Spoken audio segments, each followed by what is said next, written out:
Grunty's curse has struck again.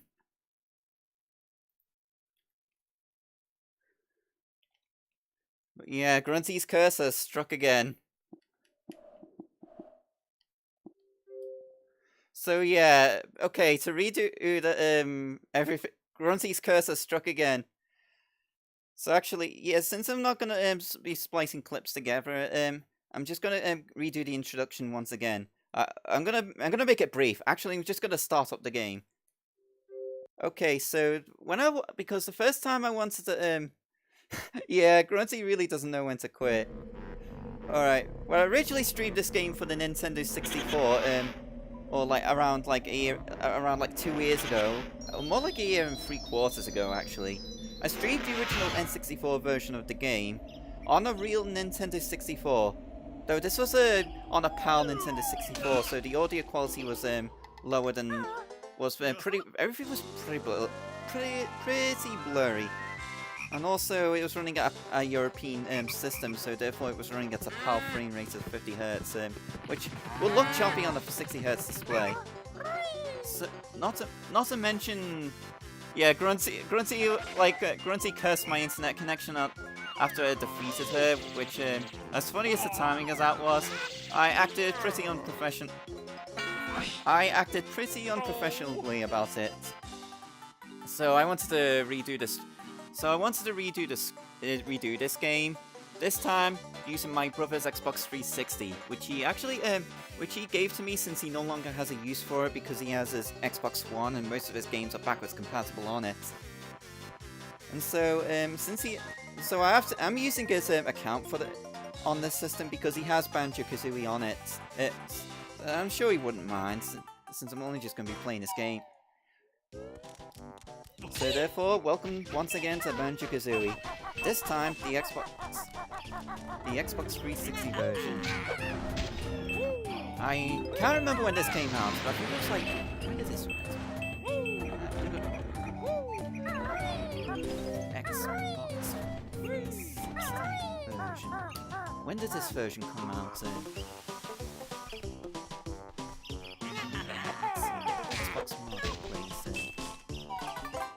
So yeah, as you can, this actually came out in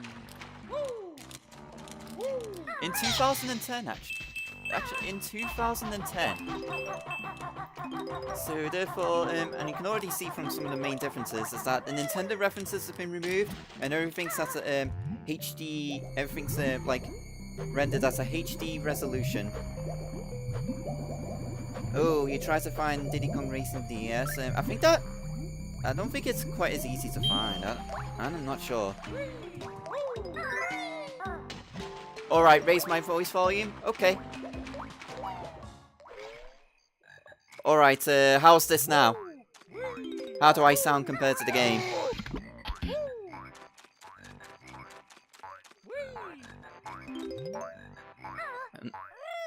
Okay, so if we're all good to go, we can finally get this game started. Excellent. We can finally get this game started. Let's start to play. Alright, I did some preparations to make sure I can get everything all sorted out for this game, because I've completely erased all save data for this game, which also resets the stop and swap data. I'll talk more about stop and swap when we get to it. Also, we no longer have a Game Boy. Although Banjo is still playing on a Game Boy, we don't hear the classic Game Boy sound. Yes, he does have the Game Boy. It doesn't do the ding sound anymore. Anyway, with enough time wasted, let's actually get on with the game. One day, we zoom into the evil lair of Gruntilda.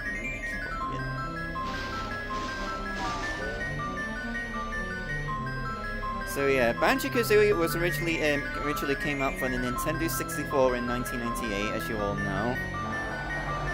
This updated version was ported by 4J Studios in 2010. You can already tell that the font in this game is not the original font from Banjo-Kazooie. but instead, it's the same font that was used in Banjo-Kazooie Nuts and Bolts, which was released in 2008. And funnily enough, it's been 10 years since that game. And Rare, of course, questioned whether people would still remember that game in 2018, because it was like, in one of the worlds in the game, Logbox 720,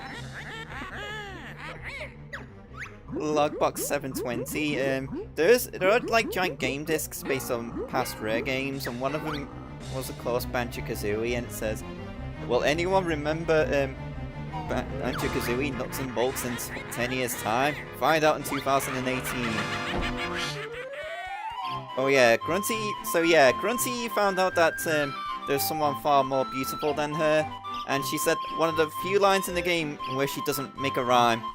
We'll see about that. And here is Bottles the Mole.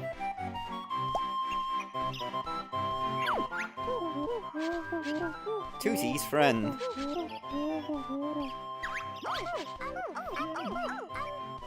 My big lazy brother wakes up. We're going on an adventure. Yeah, Banjo is literally me. Oh yeah, we already had a music desync here. It's not as bad as here compared to it's not as bad here compared to Banjo, the Xbox 360 version of Banjo-Tooie. It's just a little bit. It's not as bad as Tooie's opening intro. Yeah. Banjo is pretty much my spirit animal here.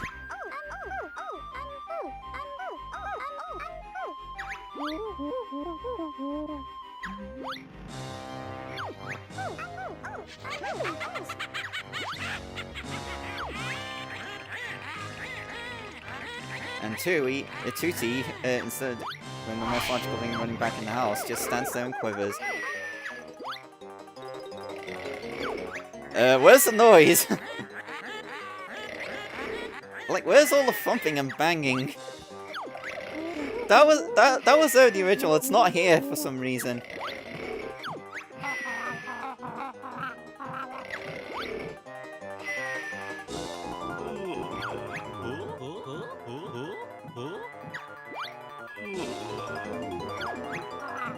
Oh no, not again.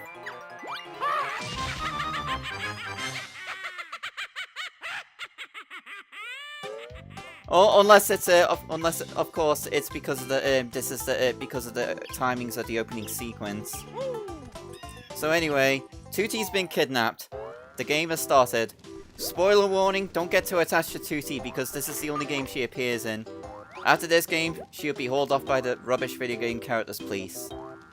As we can see here, this picture was show Banjo in the forest, which was originally going to be a scrap level called Fungus Forest. This version replaces it with a photo of Banjo in the last world of the game. Anyway, let's actually get on with the game. So here's Bottles the Mole.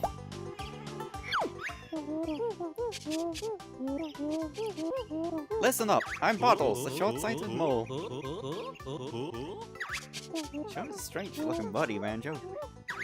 Better than you can, Goggle Boy. Alright, so how's the game audio right now compared to what you're seeing?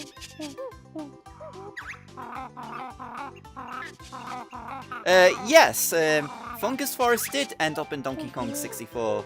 It was rebranded as Fungi Forest.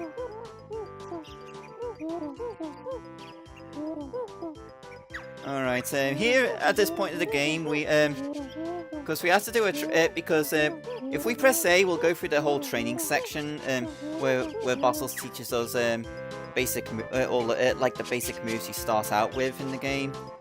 Or we can just press B to skip everything and just go straight to the game. In this case, we're good enough to go. So yeah, we get all our basic moves right away. So we got a flat flip jump. Come from up here for an extra life. A higher jump. Recovery flat. Rat-a-tat-rat. The ever so useless claw swipe.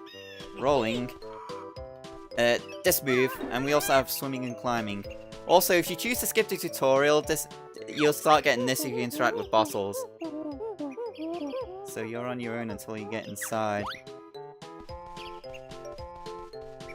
Now we just need to find another molehill. I'm still not helping you, so go away.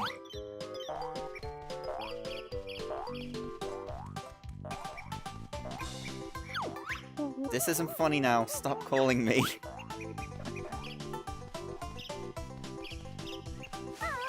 Alright, we need to get these as well. These are empty honeycomb pieces. As explained here, collect 6 of them to increase my health. My health is only at like 5 honeycombs worth of hit points. By collecting these, we can extend our health. They're not absolutely necessary in completing the, finishing the game, but they are going to be part of my 100% completion. So we're going to collect everyone we can. I'm going to collect everyone in the game. God damn it, bottles. We also have blue honeycombs, which act as your air underwater. Obviously, don't run out of these.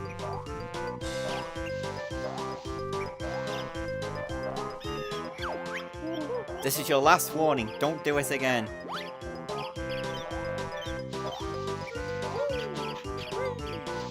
An extra honeycomb piece. God. Anyway, and this is what happens if you keep talking to him after you skip training.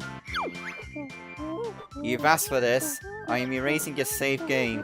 3. What? No! Well, sorry, Bottles. We won't do it again. Okay, let's get on with rescuing Tooty then, shall we? Yeah, this actually scared me and my brother back when we ended up making this happen, because he thought he was actually going to erase and delete our save game. Turns out Banjo stops him just in time. However, there is another instance where the game actually does erase your save data, but that's we'll get round to that later on. If you keep talking to him again after this, he just tells you to stop wasting time. Oh, is the audio still getting desynced? God damn it.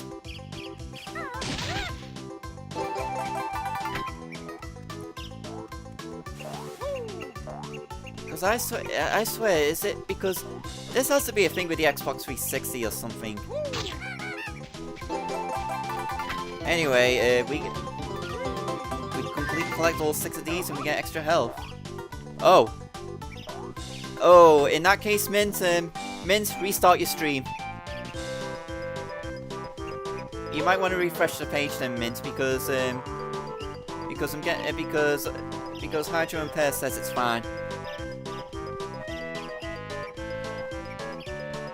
Yeah, everyone's saying it's all good, so yeah, refresh. Alright, enough wasting time. Let's get ready to tackle the witch. Cross the bridge to enter Gruntilda's lair.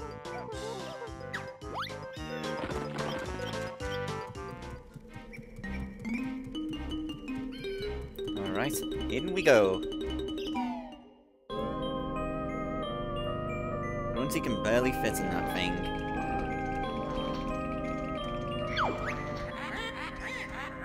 Excellent. This fine contraption, so I'm told, will make me young and Tooty old.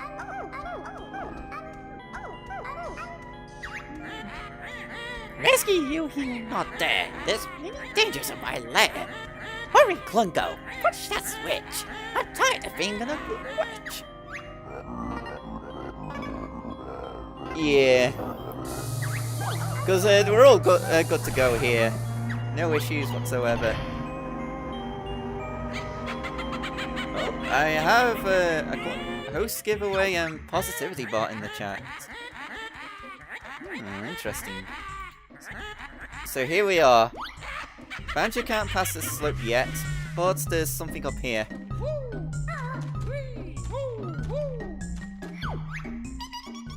The very first Jiggy in the game. These are... of course, being a collectathon, these are pretty much the main collectibles you'll be getting in this game, which you'll need to advance through the worlds. And we go down here, which leads us to this molehill, this mountain here. Oh, there we go. It's right. Do first-person view in this game.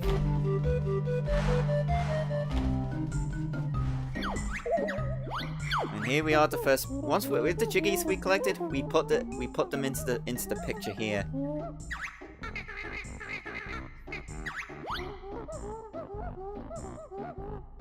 If we don't want to use any jigsaw presets, press B. Obviously, we have to use it. So here we go.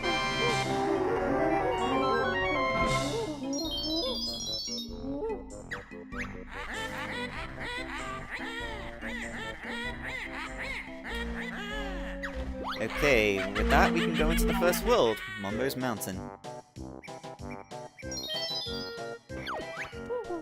There are 3 new moves to learn in this world. Find my molehills and I'll explain. Alright, here we go. Collectibles. We've got 5 gingers in each world. They all give us a Jiggy once we find them all. There are also notes to collect in each world. Okay, the notes work differently in this version compared to the original Banjo-Kazooie. Originally, these notes were not permanent collectibles. If you die or you leave the world, all these notes reset. But so instead, the game tracks your highest note score for the world,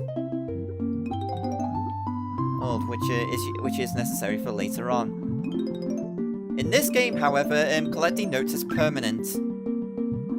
It's just like in Banjo-Kazooie. So if we die, it doesn't matter if we die or leave the world because the notes will remain collected forever. Which is really good for Rusty Bucket Bay later on down the road.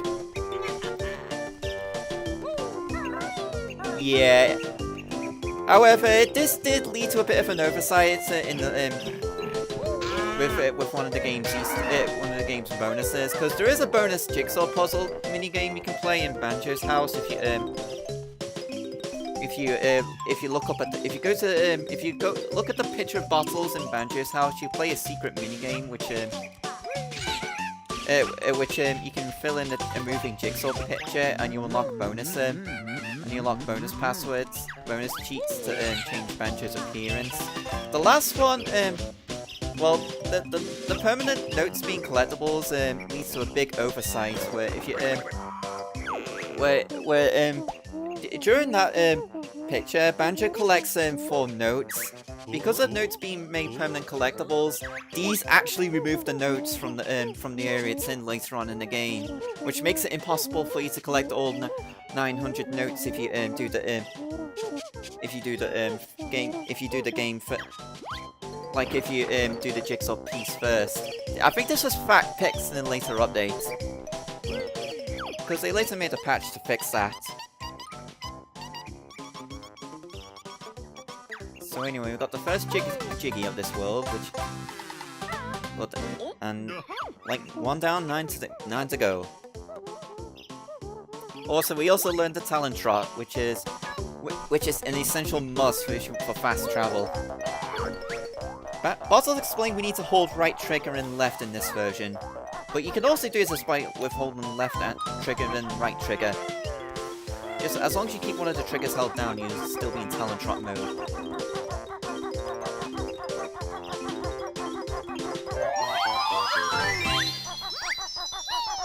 I bet the jigsaws taste like chocolate for Kazooie. I probably bet she wouldn't even want to try that, because, I mean, the Oogle Boogles and Tui proved that they're not made of chocolate.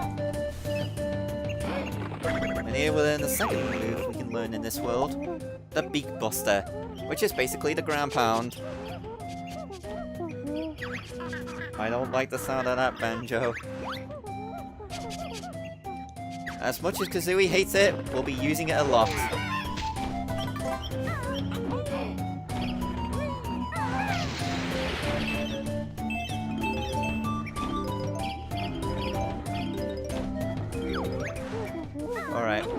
you've collected enough notes to break the first note door. Oh yes. Basically, Gruntilda's layer is full of note doors, and we need to get a certain number of notes in order to be able to get past the note door.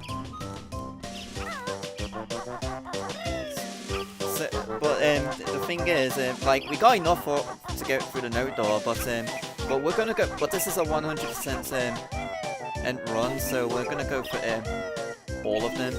Also, last time I streamed this game, I did the whole game in one stream. This time, however, I am not going to do that. I'm going to stop playing at a certain point in the game, and then finish the rest at a later date. Because I don't want to burn myself. Because I want to keep myself all freshed up, and I don't want to burn myself out.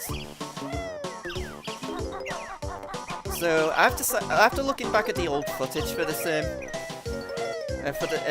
the old stream, I've determined that I think a good stopping point will be after 100% of everything up to Gobi's Valley. This Congress tree, eat its bare with oranges. There we go, don't touch Conga's blocks, there's your hint. Step on these blocks. Jiggy.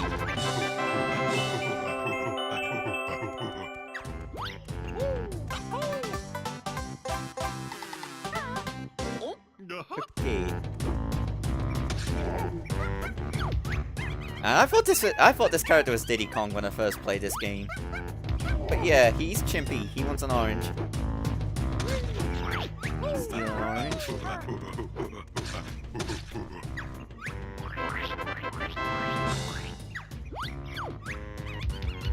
Chimpy like Conga's orange. And this is the second Jiggy we get from the Conga's area.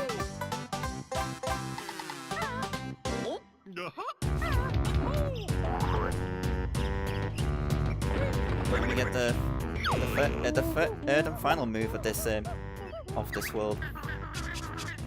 Firing eggs. Hold one of the triggers and press Y.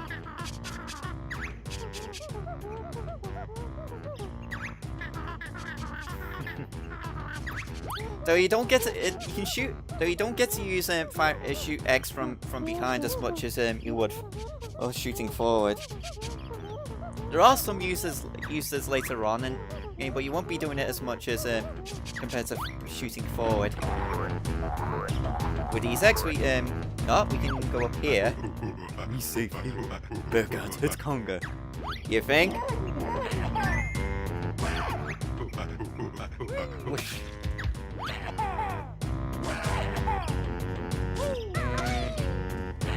Ouch. Anyway, hits him once again and he's done.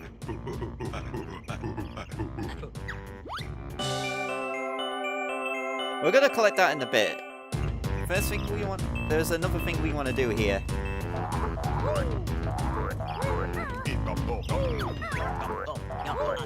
New Mumbo's token. Use this switch here with Grunty's mug on it.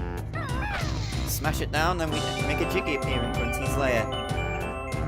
Another performance issue another performance thing they've also tweaked up here is the loading between different areas of the game. When the game needs to load another area to play a cutscene, the game freezes for like a second or so. Not the case here. Because it loads all the areas load instantaneously for cutscenes.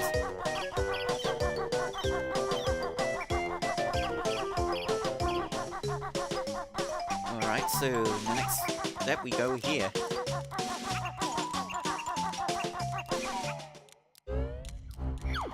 Hey, ugly, no bears allowed in Ticker's tower. Oh yeah?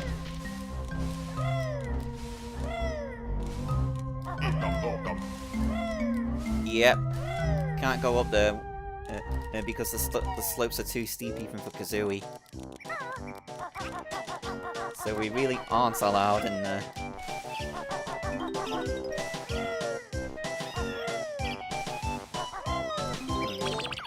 Green Jingo.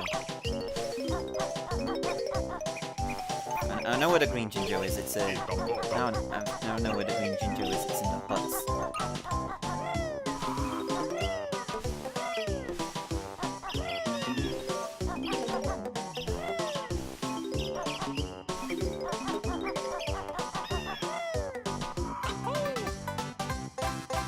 Get this Jiggy.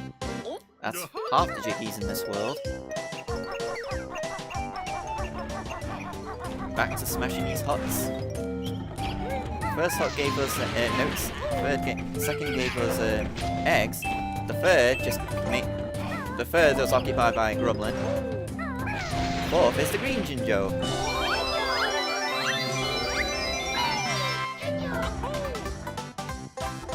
Well, it's not so much racist. It's more species. It's more speciest.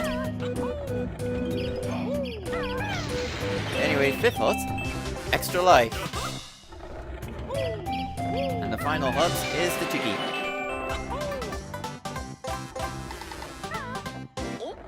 Oh yeah, here are beehives. If you need some energy, just smash one of these open. And here is Mumbo's totem pole. Juju. Feed us with nice blue stones. We don't have blue stones, but we have blue eggs. Alright, so need to shoot 2 or 3. They get faster and faster every time, but don't get rid of the fourth. Don't feed the fourth one quite yet. Get on top and then get this. There we go.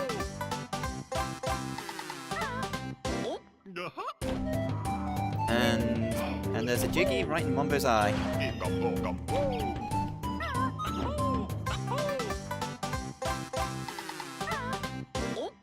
One more Jiggy to get and 10 more notes. And here is Mumbo Jumbo. Best shaman in all game can hunt Banjo and filthy feathered one. Watch it, hot boy! So yeah, Grunty sealed away Mumbo's magic within Mumbo tokens. We need to collect as many as we can to, and he'll be able to help us out with his magic. Before we do that, let's collect everything else here. Up here is just up here is just eggs. We got other more necessary stuff here. Also, there is another difference here regarding this version of Banjo-Kazooie. Mumbo's portrait here has been updated changed to the updated design that was used for that from Banjo-Tooie. He used a different icon in the original game. Well, here it's updated to the standard of to the one from Banjo-Tooie. So anyway, we are now a termite. Hey, where'd you get those shorts? I want them. As a termite, we cannot attack, but we're able to climb up steeper slopes. And now, as we go up this tower, I want to point out something. I think this is something to do with like the game's early development and all of that, because the music here, I think this was originally intended to be the theme for this music here was originally intended to be the theme for Mumbo's Mountain. Before I think before settling on the final version theme, but they reused the melody. But the melody was reused for this area at least, so it didn't go completely to waste. And we found all 100 notes, which gives us an extra life.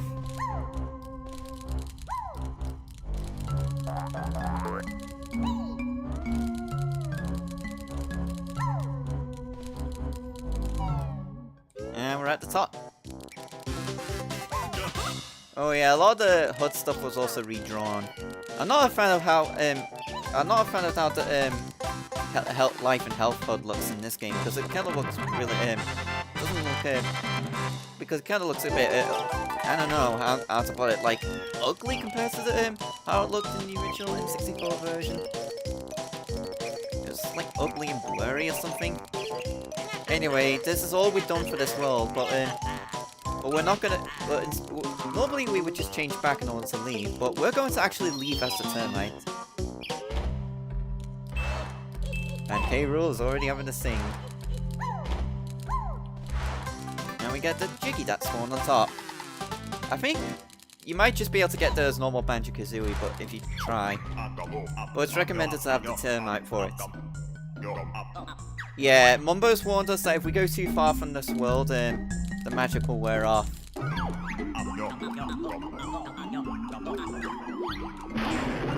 But we have to go out of range of Mumbo's magic in order to continue. And with our new abilities and everything, we can move up here. And here's the first note door, which needs 50 notes. Oh yeah, in the test playthrough, I actually jumped right over Bottles, ignoring him, and actually got rid of the door while Bottles was doing his tutorial. This is during the test playthrough to make sure I've fully cleared stop and swap.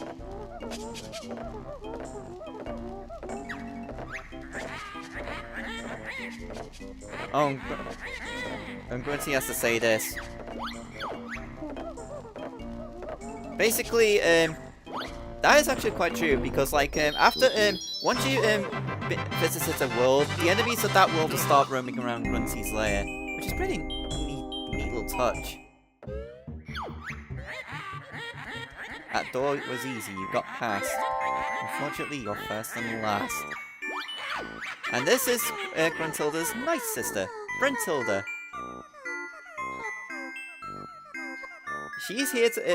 She's here making her only appearance in this series to tell us all of Grunty's disgusting secrets, and she'll tell 3 of them each time we meet her. These might not seem like very useful to us, but here's the thing: these are actually useful much later on in the game, and all of these change every time you start a new game. So let's see what we first. Okay, salted slug flavored toothpaste. She washes her hair with engine oil. Cause like, depending on on your look, she could have Grunty could have some really disgusting preferences. Right, Saggy Maggie's boutique.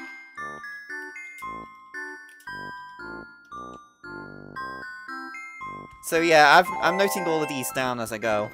Oh, and the notepads, because these will come and actually be useful later on. To remove pieces that you've already put down, move the right stick down.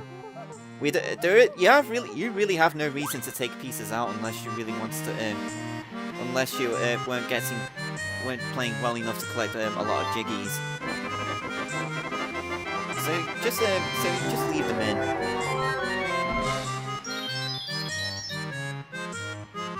So we've opened up the second world, Treasure Trove Cove.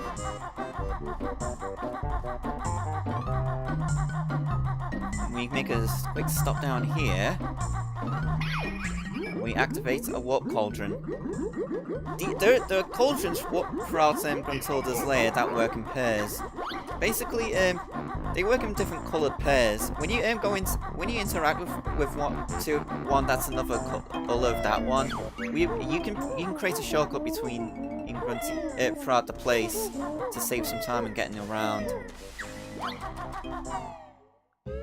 We came across a shot jump pad, but we can't use it quite yet. But we will do it in a minute. First, we make a stop in here.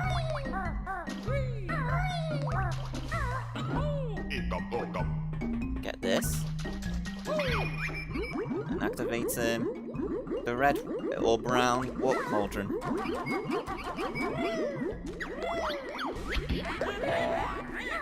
Oh yes, throughout Grunty's lair, Grunty will shit talk you throughout the whole place. And she'll do this until you finally defeat her.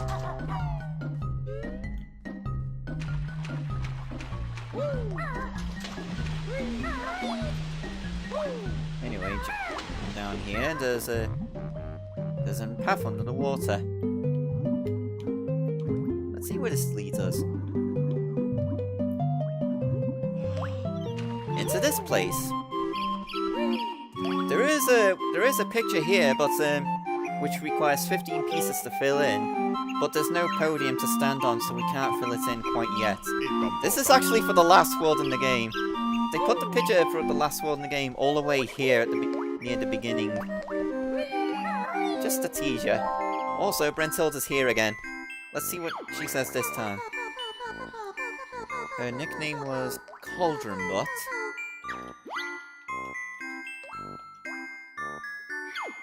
Her favourite smell was sweaty gorilla feet. Yuck. And her favourite colour is gruesome green. One of them is dung brown. Anyway, that's all we came here for, so let's move on. While you're swimming underwater, you can hold A to do this slow paddling kick, B to swim, to have Kazooie use her wings to swim faster. If you hold down L and R buttons, you'll hold down the R buttons, you'll make tighter turns. Onto the second world. Onto the second world in the game. Ah, it's all right, Mint. I'm keeping track anyway. So anyway, here's the second world. Treasure Trove Cove. There'll be 2 new moves for ye to find. By the way, if you leave the world without learning these moves, Bottles will tell you to go back in there and get the moves again. Also, be careful about swimming in the water here because Snacker the Shark wants you to stay there so you can have a feed on you.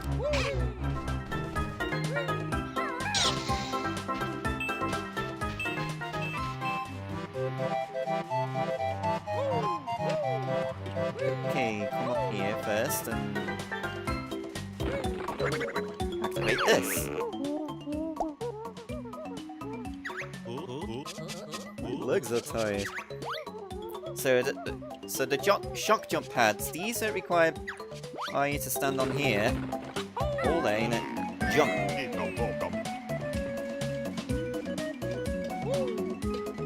And here's Leaky. Alright, Leaky needs us to patch him up. There we go. And he'll now empty the water for us. Allowing us to go inside the sandcastle. Well, we technically can go inside the sandcastle while it's still flooded, but we won't be able to do anything in there. And with that, let's just go inside. Hey Furball, you're looking wise. Solve my puzzle and win a prize. Okay, so the puzzle is the game's title is spelled out on the wall, and we need to put it in within the time limit. This sandcastle has another purpose once we're done. Once we've done the puzzle. Let's see, where's the K? A.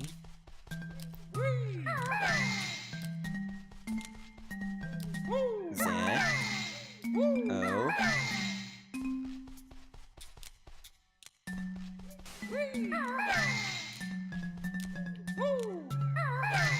And then last is E. The gate opens to reveal your prize.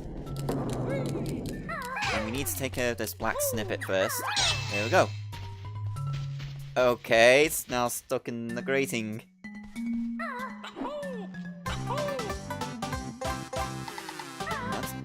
Now, once you get the Jiggy from this sandcastle, you can go back inside the sandcastle and you'll be able to do a cheat code. However, let's just briefly show it off. Okay.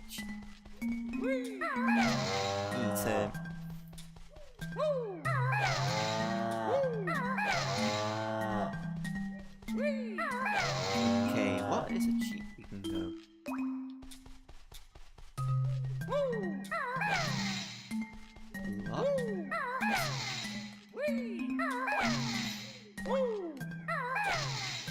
because I actually want to show off something.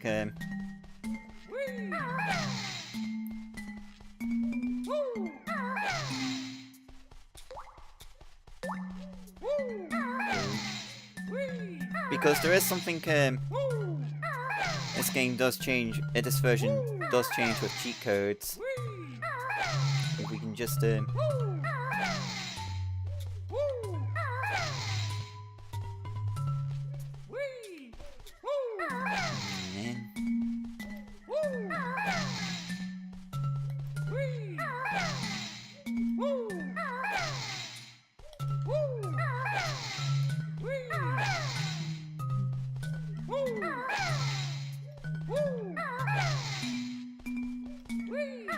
if we input a cheat code. Alright, in this version of the game, if you enter just one cheat code, the game will disable saving and your score will not be posted to the leaderboards. So yeah, just one cheat will prevent you from using from saving your game or using the leaderboards, and we don't want that. So no. This even includes the stop and swap. This even includes the stop and swap cheats. The cheats which you use to access stop and swap items. However, this does not happen for cheats that you can obtain within the game itself, like from within the game itself. Those are still fine once you've unlocked them. Oh, and the original save threat is still intact. If you use free cheats, Grunty erases your save file. That's still in there. Anyway, moving on, and hey, this island's usually this island's risen up. Let's check it out. Well, first, oh yeah, shark. Wait for Snacker to despawn. No, I am not staying there for you.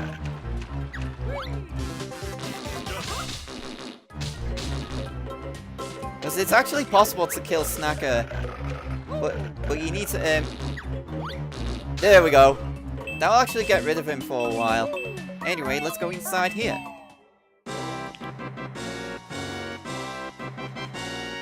Jump up here. Go.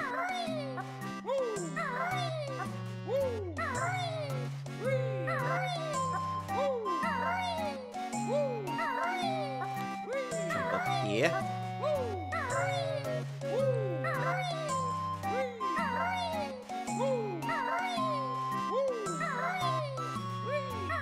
Up here, just a little bit more.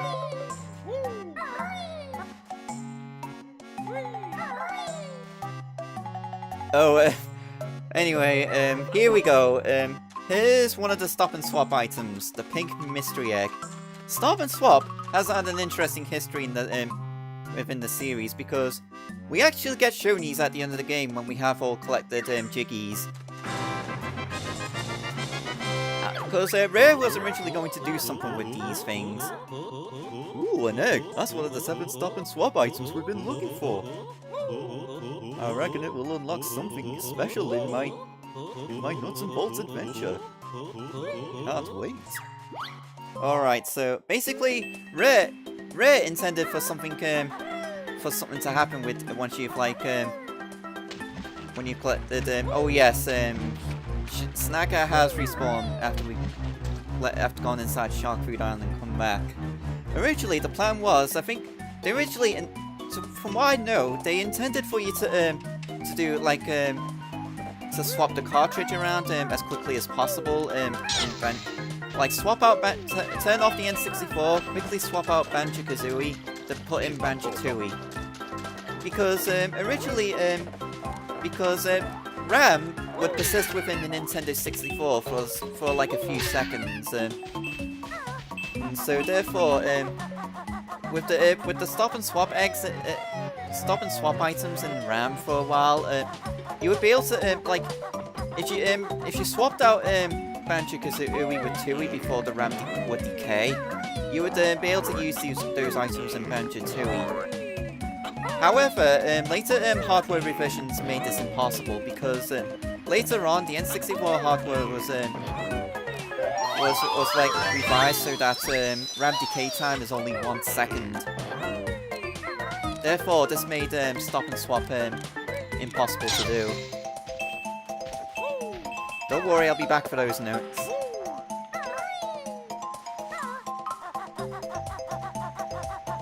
So yeah, however, with porting the game, so therefore, since they couldn't you couldn't use the original method for stop and swap, yeah, so instead you simply acquired some of those stop and swap items within Tooie itself.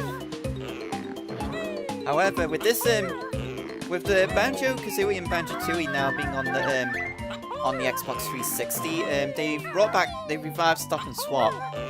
Except they've also included function for added functions for the stop and swap items to be used in Banjo-Kazooie nuts and bolts. Basically, collecting. Oops, fall damage. Yeah, basically collecting the stop and swap items in this game. These items would appear within Showdown Town and nuts and bolts.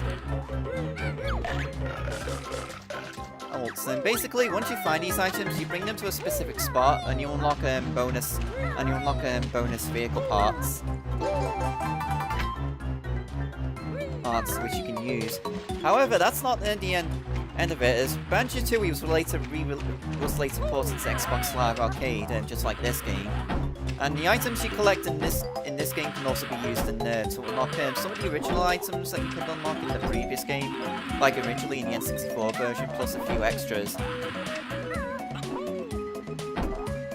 And the way the game whether the game enables stop and swap or not, it detects the game detects your save file for Banjo basically the game checks your Xbox 360 or Xbox One for save files from either nuts and bolts or Banjo-Tooie. If it detects either of those games, then the stop and swap items will open up for you. Yeah, Rare was very ahead of the time with that sort of thing, which is why it never got up off the ground.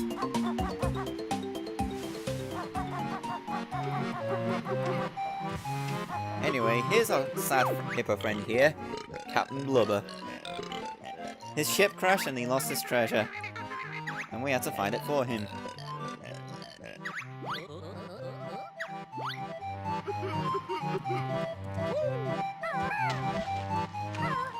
First treasure is through here.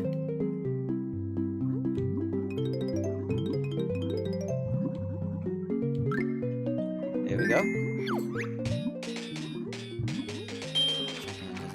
Nah, there's nothing up here, so we need to swim back out. Yeah, oh, and by the way, this game will also detect save data from the trial version of Nuts and Bolts. So if you haven't got either Nuts and Bolts or 2, you can just download the demo and make a save file from within that.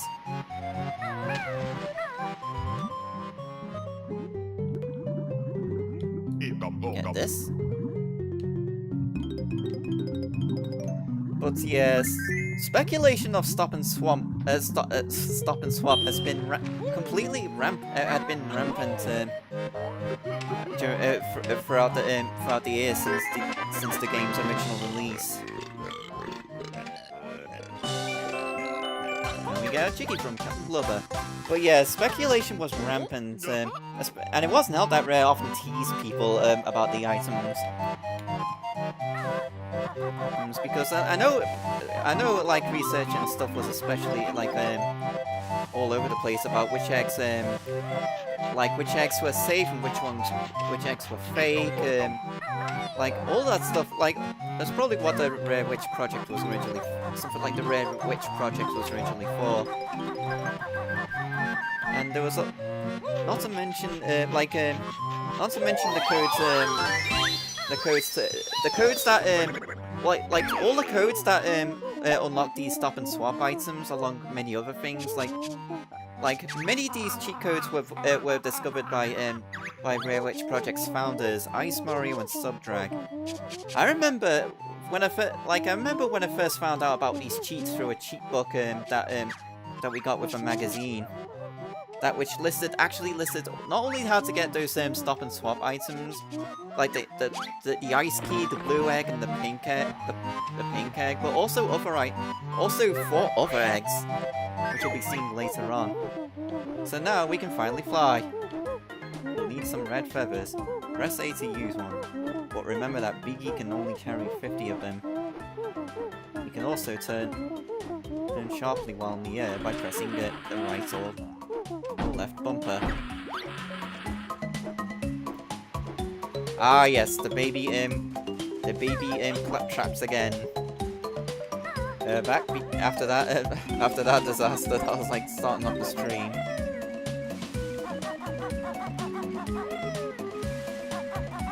Also, guys, once again, you're welcome to find some people to share the stream around to help give yourself a bit more attention if you want.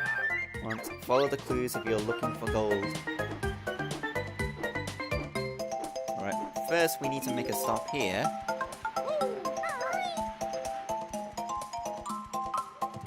Around the back here.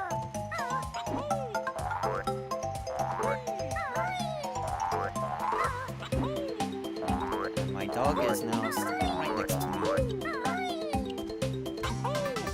And get a Jiggy here.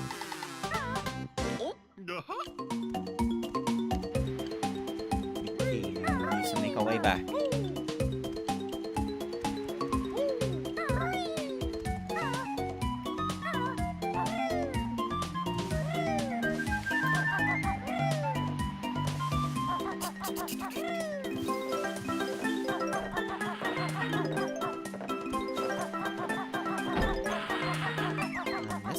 Yes, this one has 2 member tokens.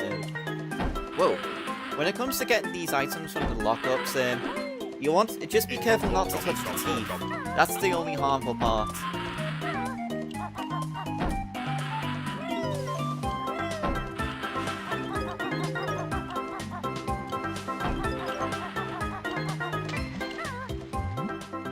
Okay, then we get the 5th Jiggy.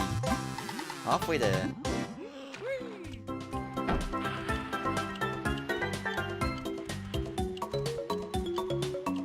Chemistry, K-Rool might be terrible to some Grim. You can be good to them as a father figure. Oh yeah, the one thing I know about K-Rool and chemistry is basically, the only thing I know about that is he has bad chemistry with Bowser and Mario Super Sluggers.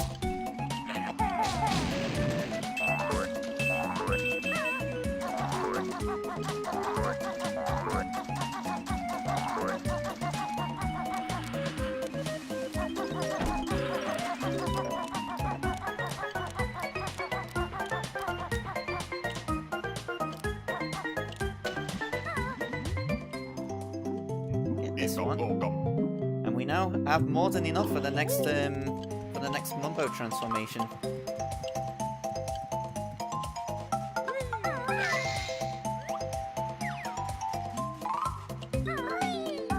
We need to go down here. Either of it means going with Snacker. Yeah, Super Sluggers did not get a European release because Europe hates baseball.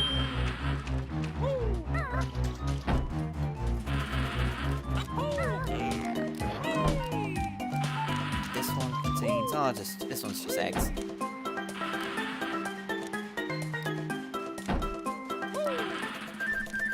And here is Nipper.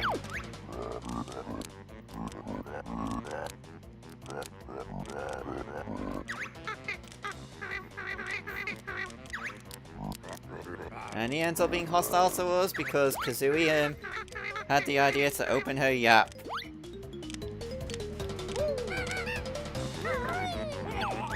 Yeah, I'm running out of energy here, so wait for you to come over. Kill you. Yeah, don't do eggs against him, they do nothing. Wait for him to stop clipping, then go in and peck his eyes.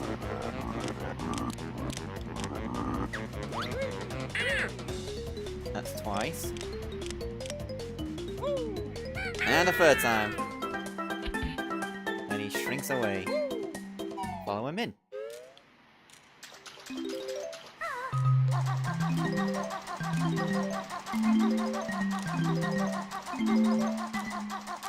Is that you? Oh, those just snippets. I was thinking, was he always a snippet or something? Originally a snippet just grew big. Might be thinking too deep into these things.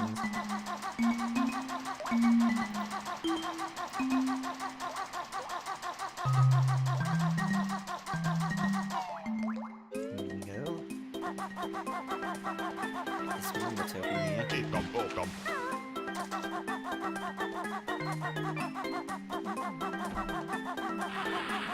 Jump up here.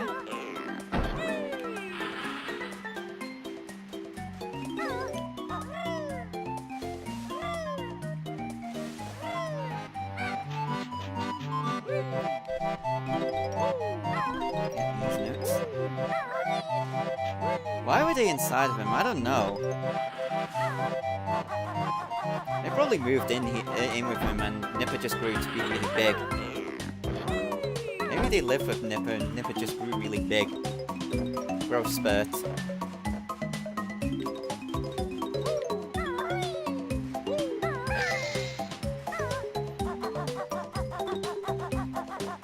You're meant to use those flight pads, but I'm just gonna... But I'm not going to just collect these... Darn it. Collect these notes.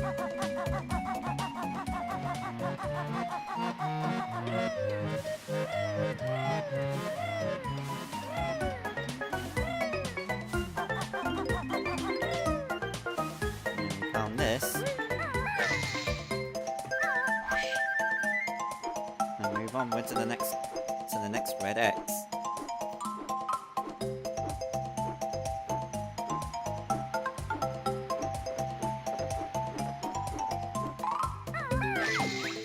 No direction. Trying to play us for a fiddle, eh?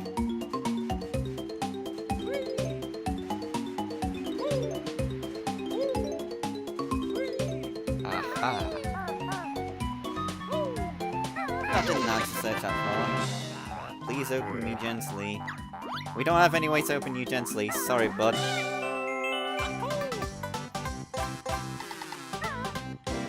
There we go. 7 jiggies.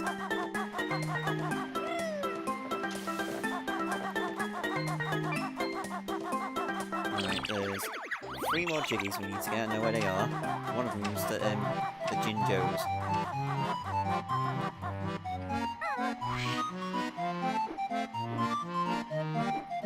Fly over to this lone lockup right here. Let's be good told us, booty. Touch it if you dare. Climb in and grab it.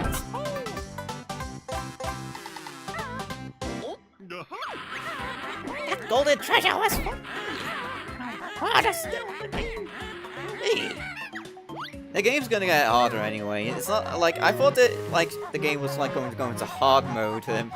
First time I heard her say that.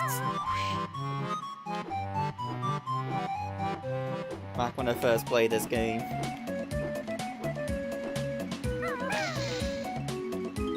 Alright, up we go.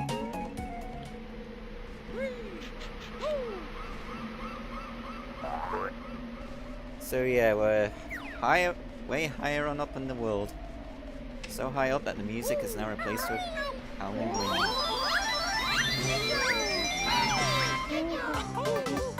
You've been awarded a gamer pick. Oh yes, collecting 10 Jinjos in this version. Whoa! Oh no! Oh dear. Collecting 10 Jinjos in this version unlocks a gamer pick. In this version. What do you think it would have been like if Rare kept the original plans of Project Dreams a game? It would be vastly different from this game. Definitely. And while we're at that, like originally the villain of this game was originally going to be a giant. And Tutti was originally going to be called Piccolo.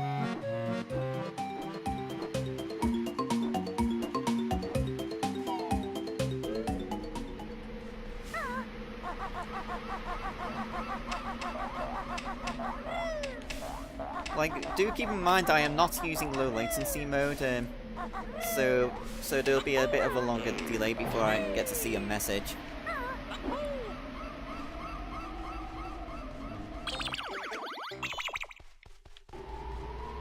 There we go. Right, there's notes here.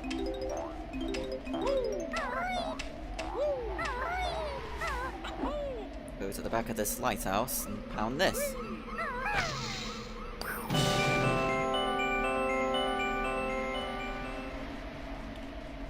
Push this door down. And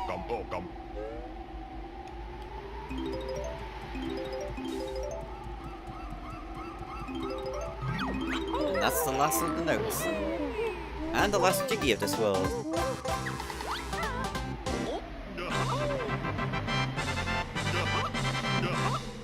Look at how high we are.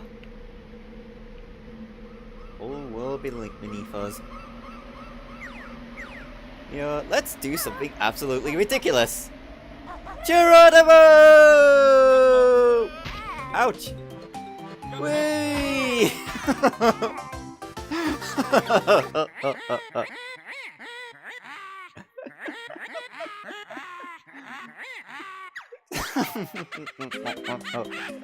It doesn't matter, we already got everything in this world. Here we go. Oh yeah, 14 minutes for Wombo's Mountain, 25 minutes for this one. Kazooie? Really?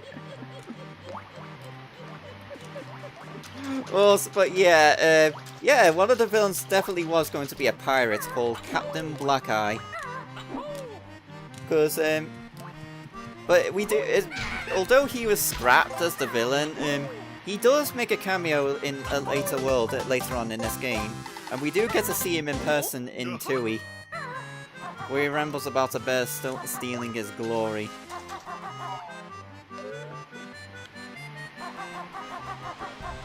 Okay. Okay.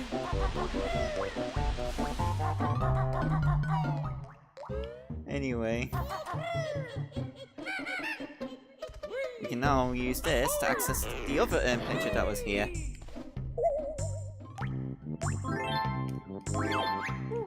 Okay, from this point on, we have the ability to place all of our pieces at once by pressing the right trigger, which was the Z button in the original game. And we have opened Clanker's Cavern. I hope you like sewer levels, because that is exactly what it is.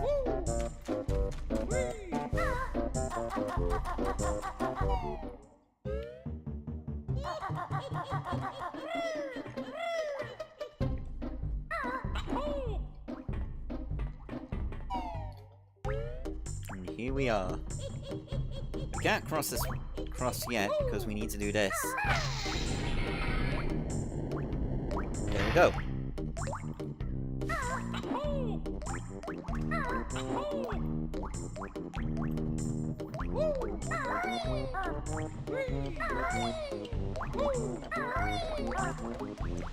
And we also have a second one of these to pound on, which raises this. We'll go to the 10 with that one later on after we finish Clanker's Cavern. Your boss will tell you, and you know, when my boot swings to and fro. Ooh, that's a bit of a camera angle there. Just the one new move to find this time, but it's hidden well. Alright, the stuff that's here we're gonna get on our way out.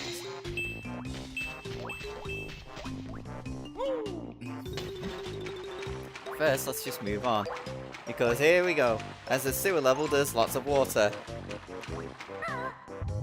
Yeah, I think it would have done that. And I believe Grant Kirkhope has also released original the original melodies that were planned for Project Dream, including Black Ice theme. And here's Clanker.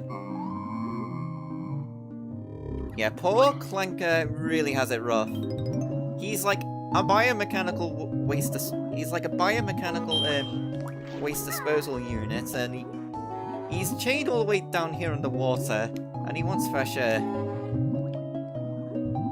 A victim of Grunty's abuse.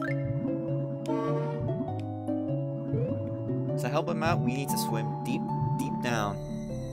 And this is where it can get very strenuous for new players, because you're very deep into the water and there's no air pockets. So here we have a fish called Luke.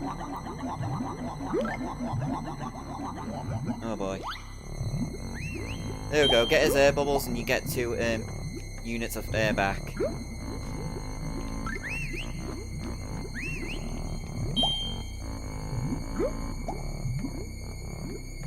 Even the music's gone all creepy.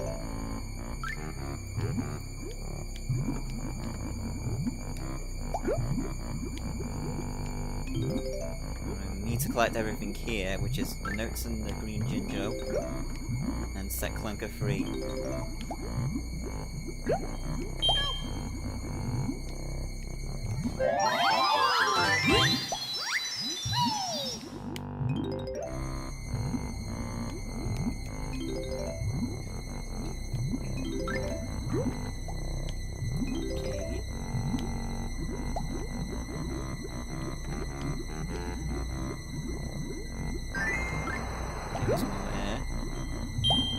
Good boy.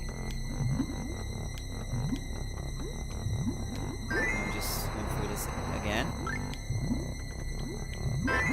There we go!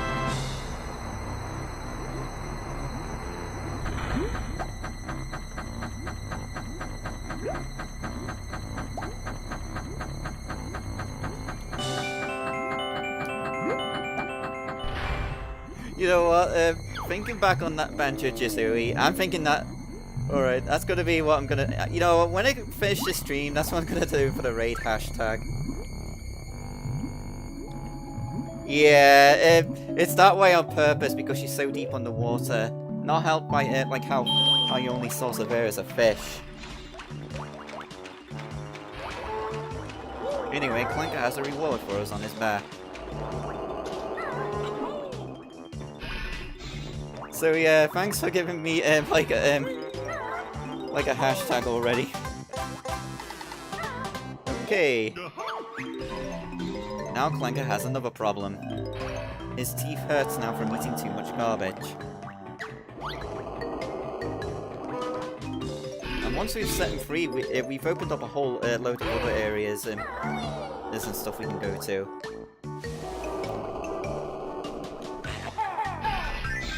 Alright, this side is done. This tooth not hurts now. And we can go inside and get a treat.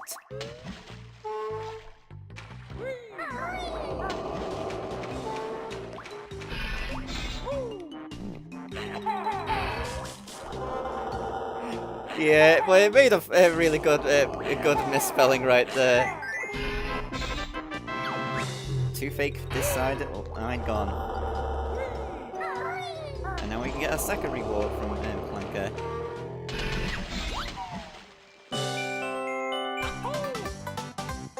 Another Jiggy.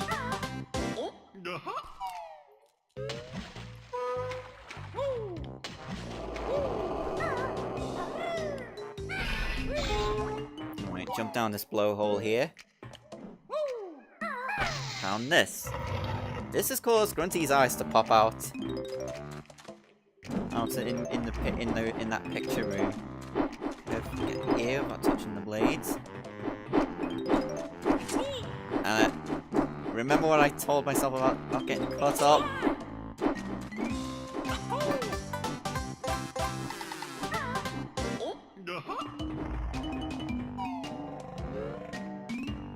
And we land on the flight pad. So yeah, as you can see, everything's half guts, half like half biological guts, half machinery. Clanker really has it rough. And here's the this well-hidden, so-called well-hidden move. And we've learned Wonder Wing. And this is Wonder Wing. Hold right or left trigger, push the right stick right. Keep the triggers held and use left stick to move around. Alright. And he's given us some feathers to practice with. Alright, it's actually possible to get through this without using the Wonder Wing, but you have to be really fast and precise with this. But I'm gonna play things... Actually, yeah, I'm gonna play things safe. There's a bunch of gold feathers at the end anyway, which we can use to get out with.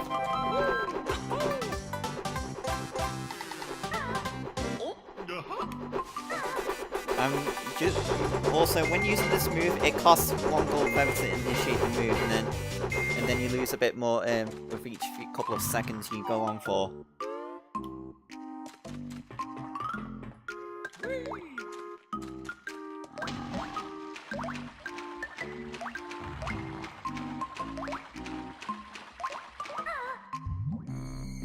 Alright, so we need to... Alright, I'm gonna be coming back in here and just... gonna make a bit of a loop around to get to some more, to explore more of Clanker. Because there's nowhere more danker than in with Clanker. Oh yeah, among the cheat codes that were found for this game, like, one of them was rather interesting because, like, there are, among the many cheat codes, there are codes that unlock the worlds in the game. One of them is to unlock Treasure Trove Cove itself. This one's handy to open somewhere sandy. The trouble is, however, since you enter these cheats in Treasure Trove Cove itself, this cheat really doesn't do anything. Because they might have, like, had you enter these cheats in another area in the game, like in Mumbo's Mountain or somewhere else in Grunty's lair. And there's another challenge in this game. Superman 64.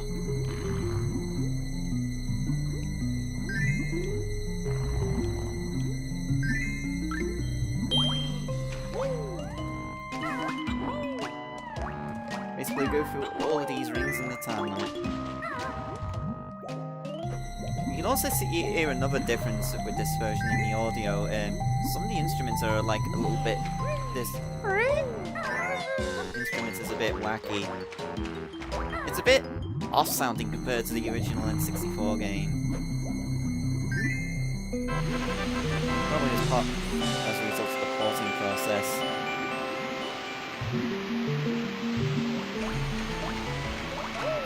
Completing the puzzle also makes the water rise here, which lets us reach that flight pad without having to take that upper path.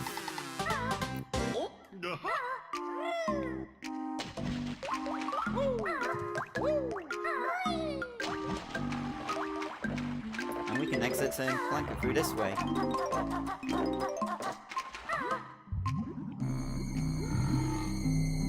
Swim down here for the purple Jinjo.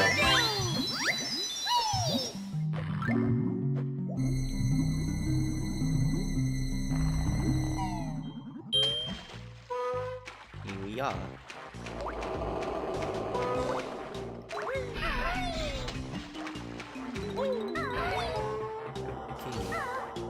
Now with all of Clanker's insides done with, we can explore the rest of the outside.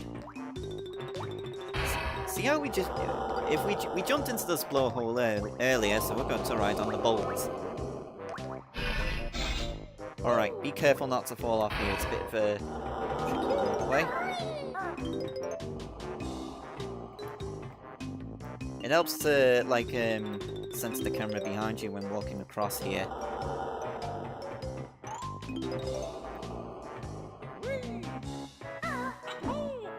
Here we go.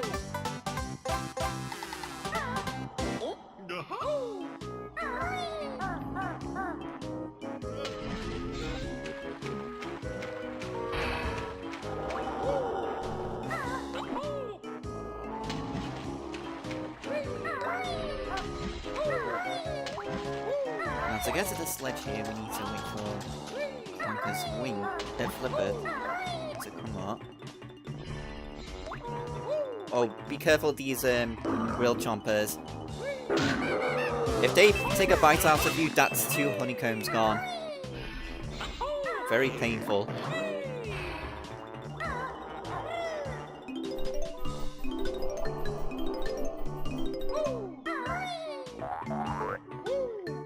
Let's just run another number token. Okay.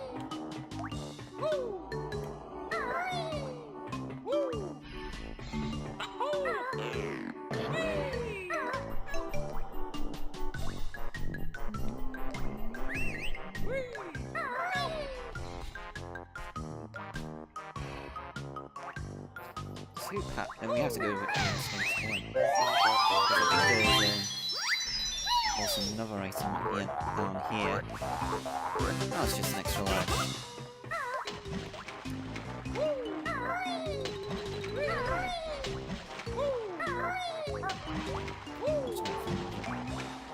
Look at this.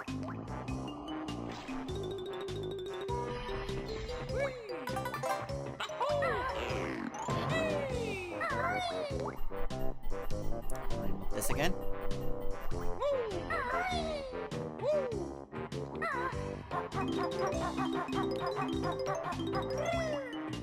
I was getting confused for this one, which has an empty honeycomb piece.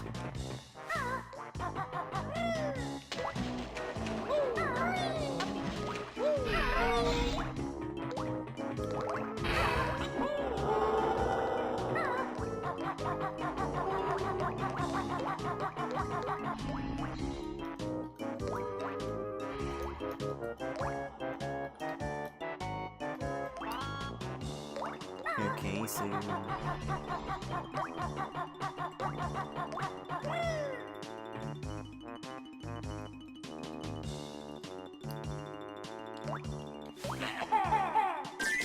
we go. There's another Jiggy.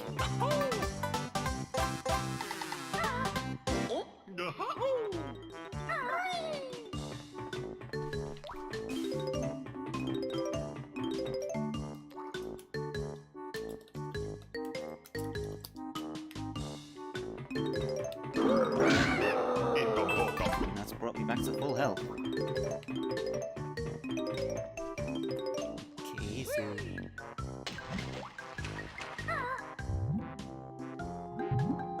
I know one of these tubes has got, one of these pipes has got notes in them.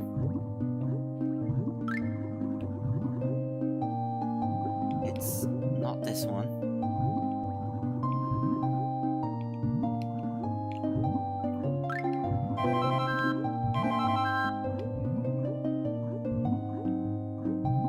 Catch my breath. Go back. Ah, that's the one with notes in. Alright, this one's a long winding tunnel and you have to backtrack to get out of this one, so go in this one with a full air supply.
Okay, there is another area. Actually, there's another area coming here.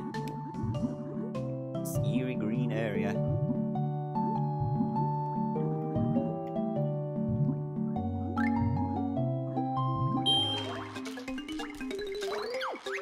Snippet mutants. muty snippets. They're basically the same as regular snippets, just mutated and ugly looking. Ow. Oh yeah, for comparison's sake, if you attack a snippet, then to flip it over and then beak bust it, they only drop 1 honeycomb. If you just ground pound them right away, they drop 2.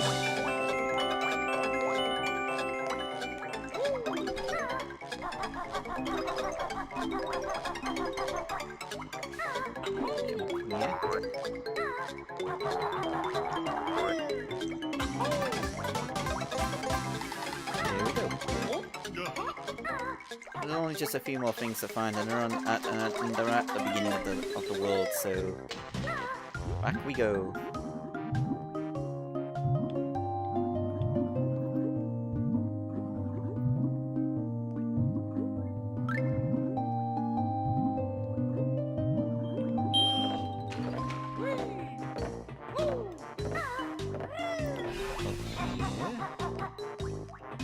Oh my god, that would be a very big problem if the Jiggy was radioactive. Especially given what has happened to those snippets.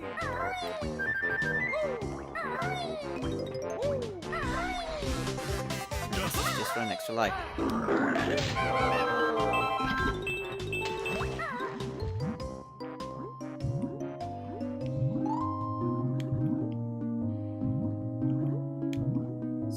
Pipe for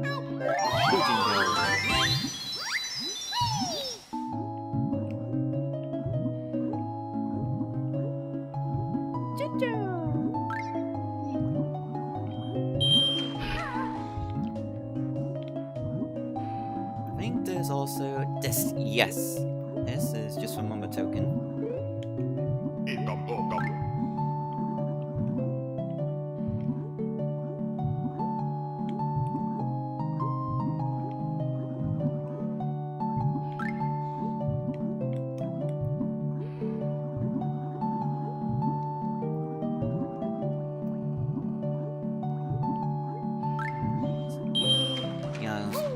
There we go.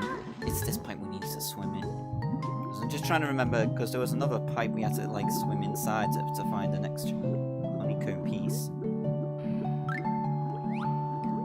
I'm completely missing my aim.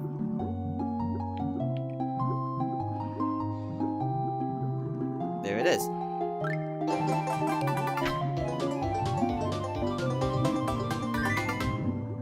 And now we have 7 units of health.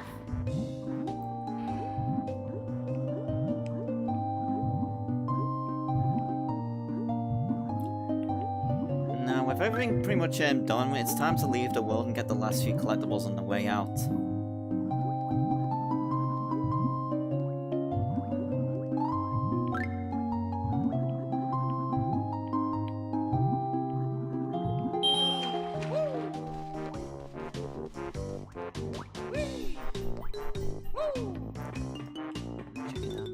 It's not that a drop free.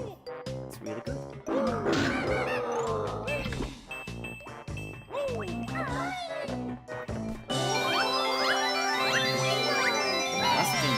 Last Jiggy.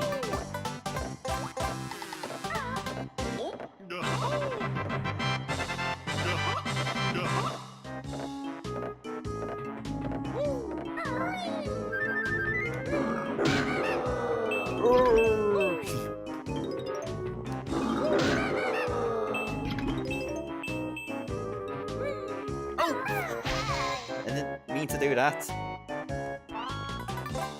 This is only a scratch.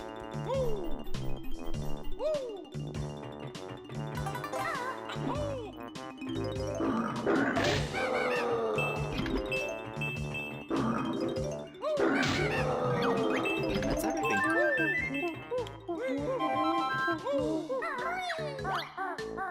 Oh yeah, might as well get this Mumbo Token while I'm at it.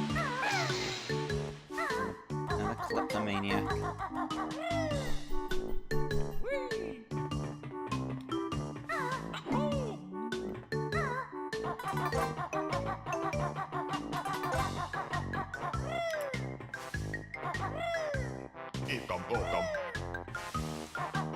And there we go. Clanker's cabin is all done.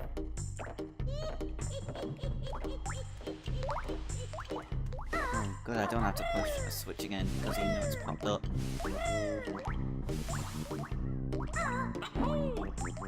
Key jump here.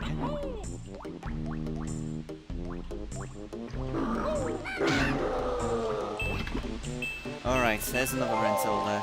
Time to write down what she's gonna say. She wears a flea circus.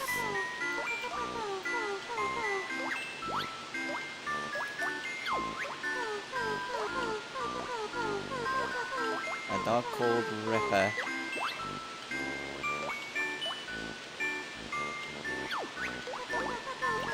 And her band is Grunty and the Broomstick Boys. Okay. That's that music now.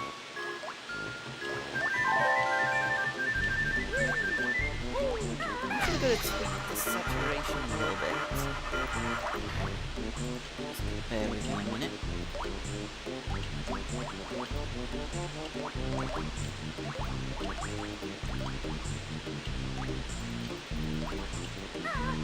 That should be good.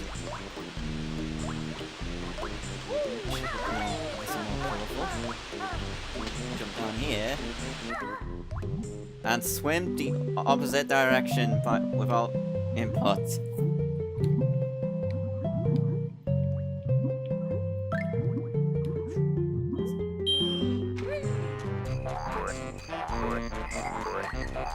Alright, bubble gloop swarm.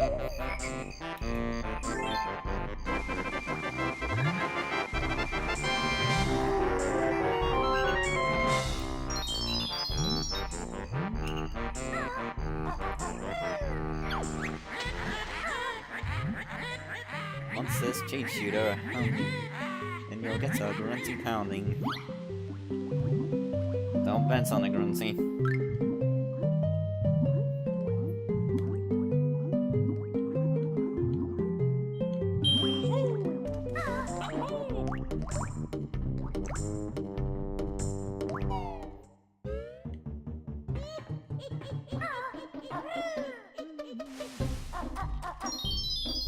Here we go. Second door done.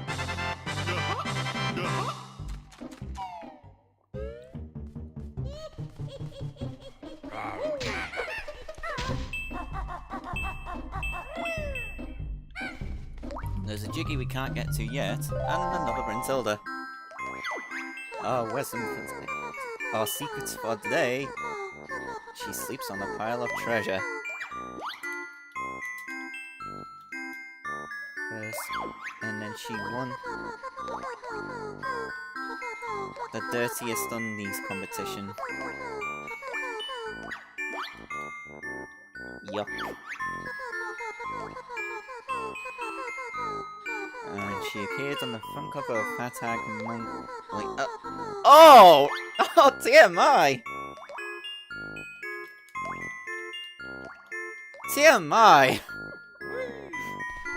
Oh my god. See what I mean? How you can get some really disgusting answers? Alrighty. And she's here too. Alright. Favorite sport is belly barging.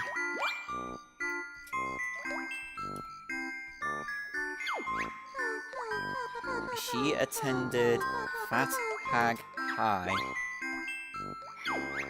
And her party trick is... Oh no! A scary striptease! Oh no! No!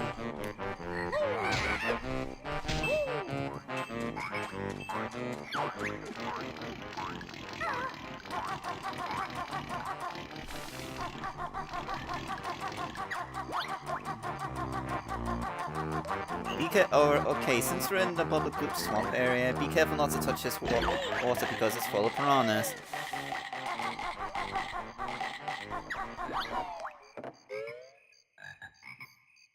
And here we are in Bubble Gloop Swamp with its enormous cattails. Keep your eyes open for your new move. And it's just right at the start.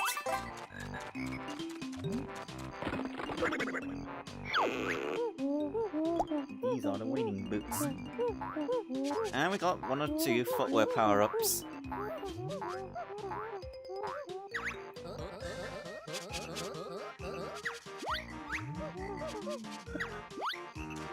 This basically lets us cross over that piranha-infested water without getting hurt. Yummy, rock just like that.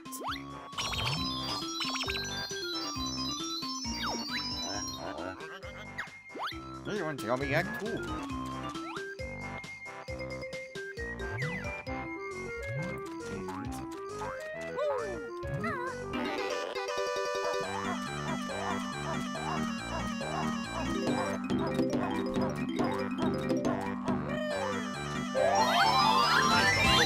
Oh yeah, since we got the wading boots, there's something I wanted to do first before the rest of the world. Leave first.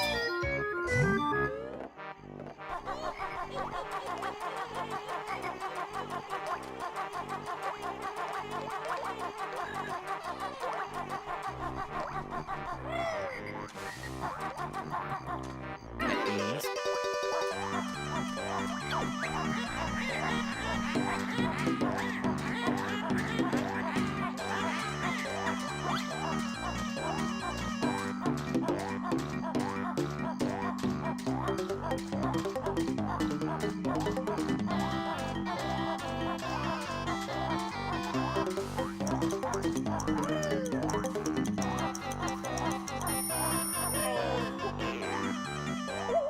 And we have another picture. These picture puzzles are complete. And the entrance to this one is actually quite a ways away. Well, that's not the only thing we're doing here. We need to go up here and smash this ice boulder. We're too big to fit in this hole, so... H.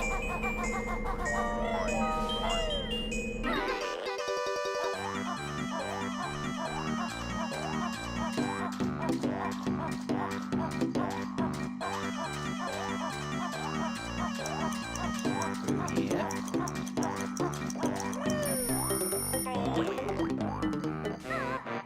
And back into the swamp. When I do more streams, like in future dates, there's a whole bunch of other things I could do. Like I could set myself up a soundboard and just put some random sounds. That's something I can intend to do for later streams.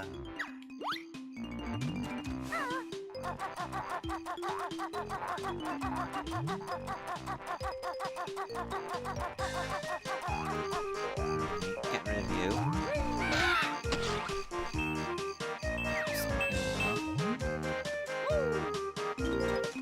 Oh, this one's annoying.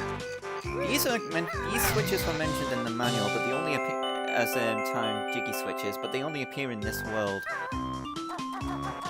This is the first of one of them, which gives us 45 seconds to get it, so we need to carefully make... I'm on a timer, I'll get that in a minute.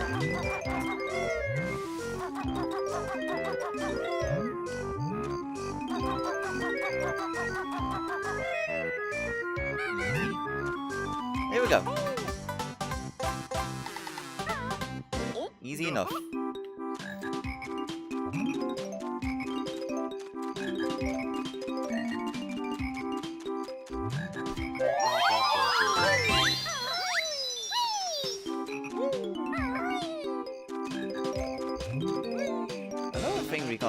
Regarding this version is the draw distance was also vastly improved because you now see much further away objects than before.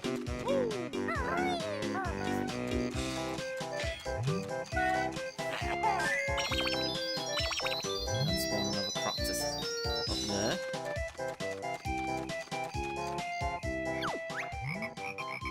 Oh boy.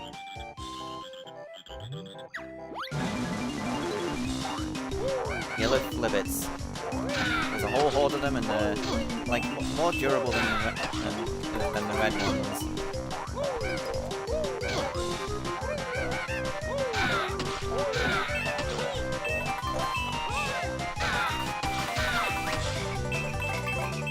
Here we go.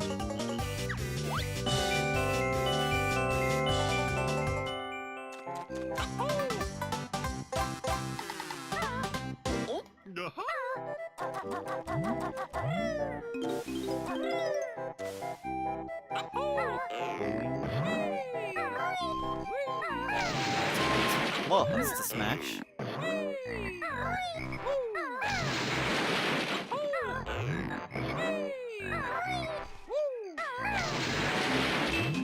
Notes and another witch switch. Oh yeah, I just remember. I forgot to do the one for Clanker's Cavern. I just remembered it now. I'll come back for that one.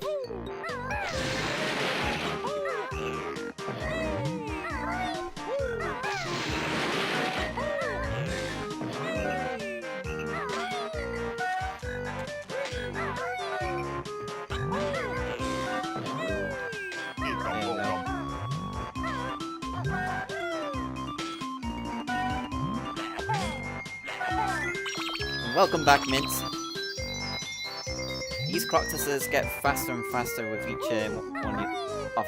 Each of these Croctuses are faster than the last.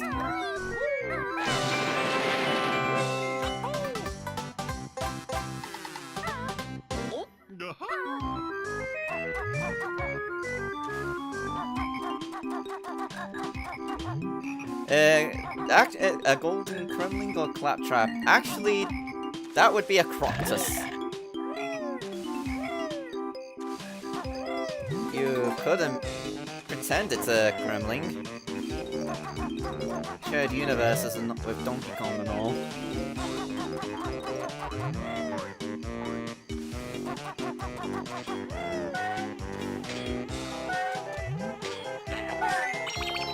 He barely opened his mouth and he ate it anyway.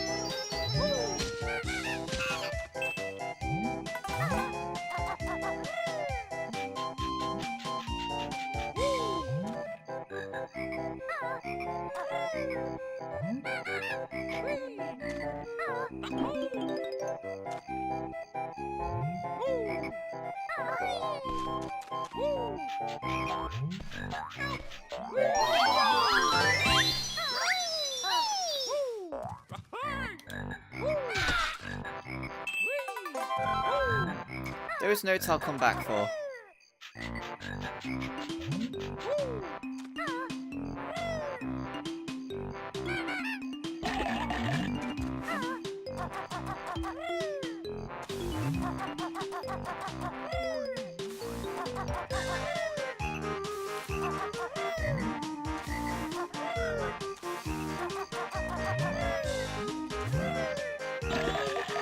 Ouchies.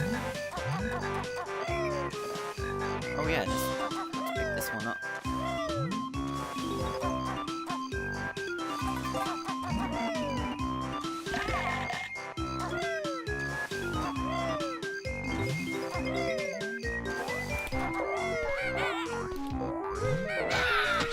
I am reckless.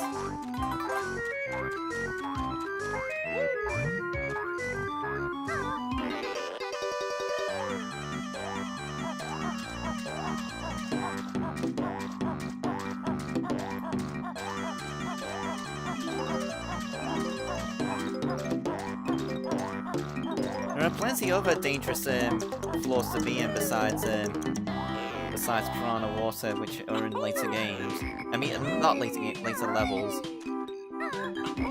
It's basically hazardous floors in general. And look! It's the fabled Jinteg!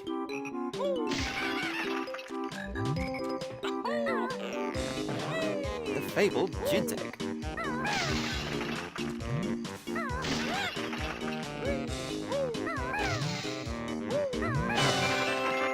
That is some good Jinteg. Maybe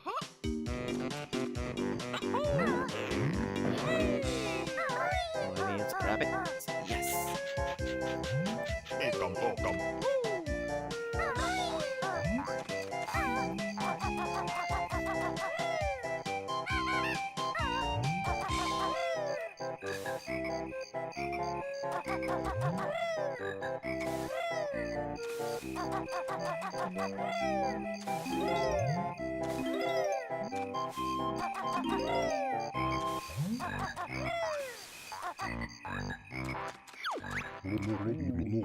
It's a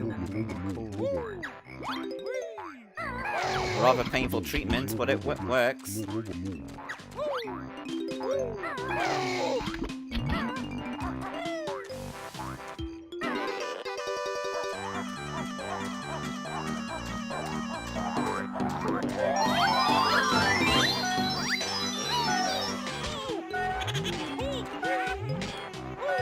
How dare you laugh at me, you dick? Oh, how dare you laugh at me, you jerk? And that's the last organ practice.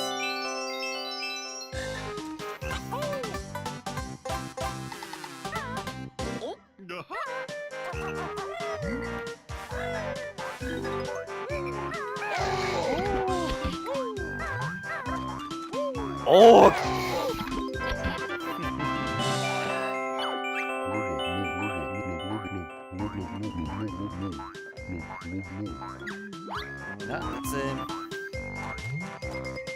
Let's get some more energy in.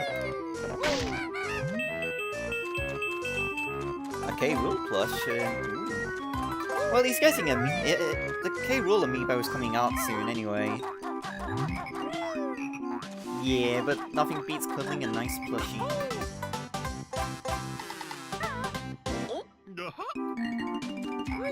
Anyway, we can also go inside Tank Top.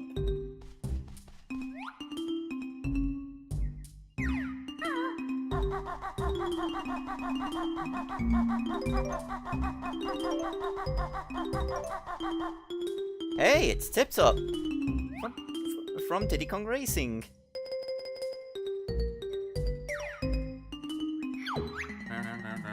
Oh, there is an official plush of them. K-Rool. Anyway, we need to pay attention. Blue, yellow, light blue.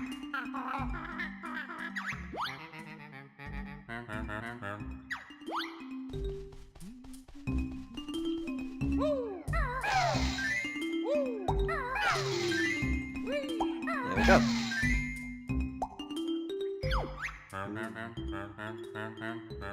Try lesson 2. Red, yellow, red, yellow. Oh, pink.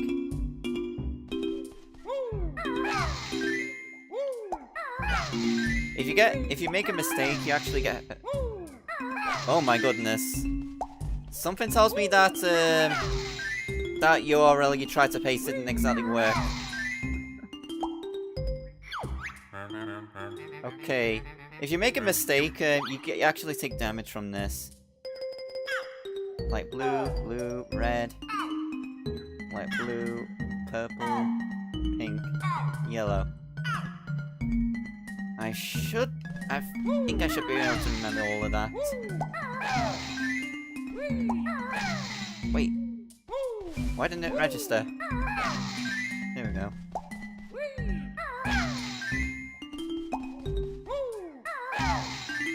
Oh, I'll delete it for you. Give me a minute. Hang on a minute. Actually, what was the command? What's the mod command for this? Actually, let me just get this done before I forget.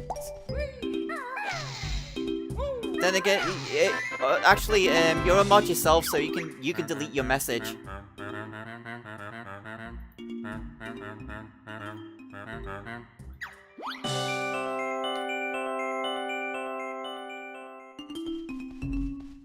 Here we go.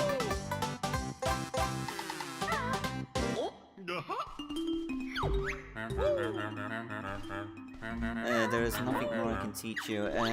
Try looking like mod controls and all of that. Look for something to do with like deleting messages.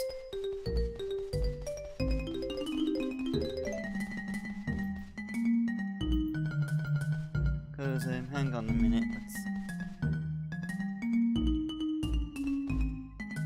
Mod tools. Let's see. Like, I show moderation actions should be there, but... Alright. And yeah, but when you come back inside Tanked Up, all of the, Tipped Up and is Quiet disappear. Switch. Mod controls. There we go, chat commands.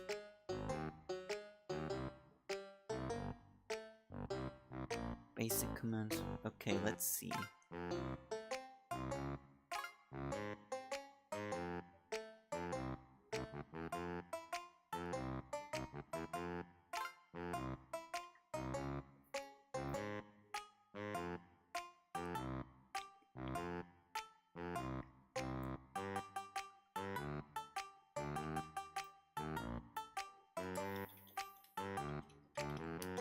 Alright, delete single messages.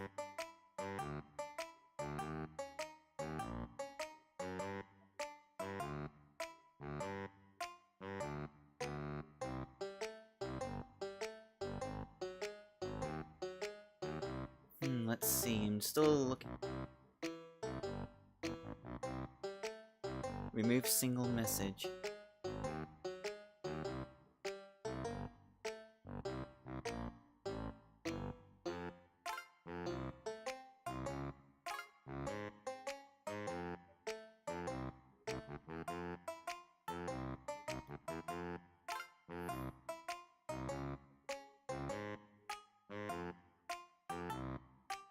The only thing I can just find about deleting messages is that I can time you out for 1 second, which will delete all of your messages.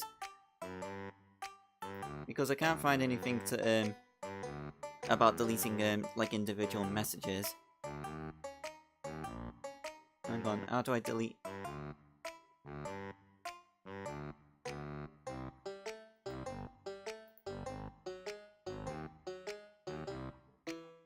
There should be a like a rubbish bin icon next to the message.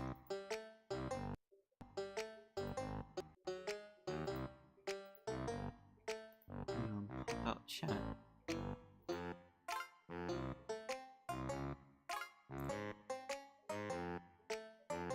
And test.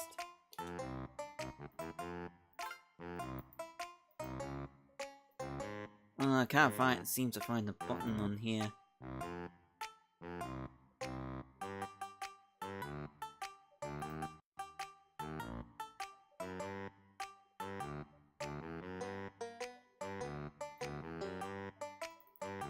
Let's see here.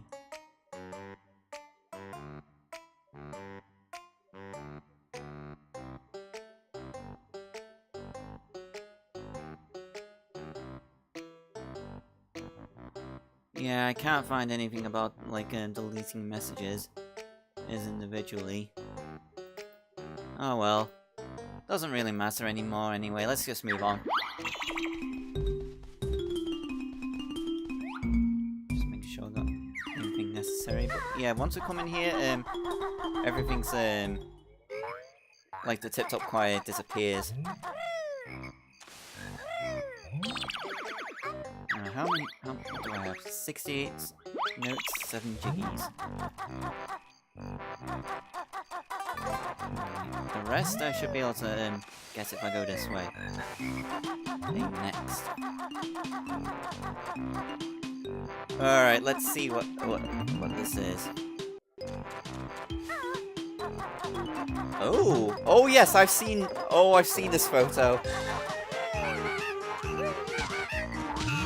Shall I display it on screen just for like just a brief second? Oh, hello, Hydro. Alright, let's see if I can get it. Alright, what I can do to this. What I can do is download this.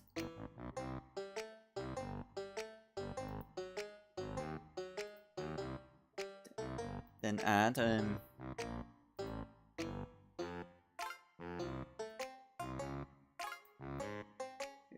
okay, where is it?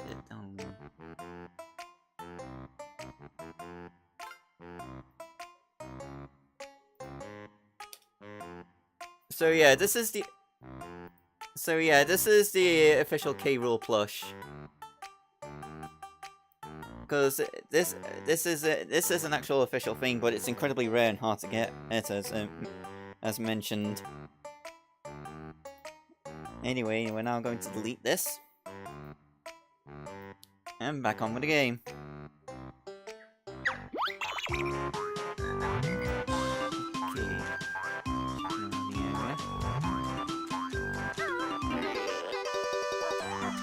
Onwards and upwards.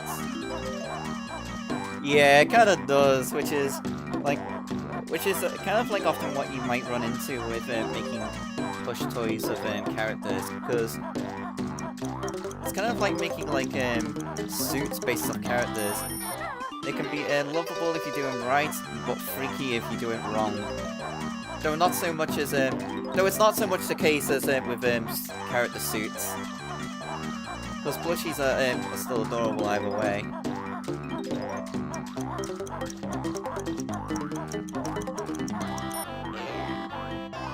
Right. This switch is on a time. It like doesn't have that much to travel, but it's now halfway and it's on a 10-second timer.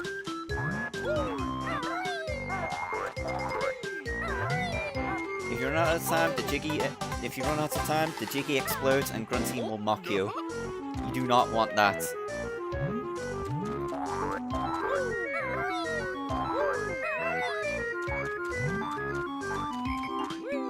This. Last part of the final water maze. Here we are.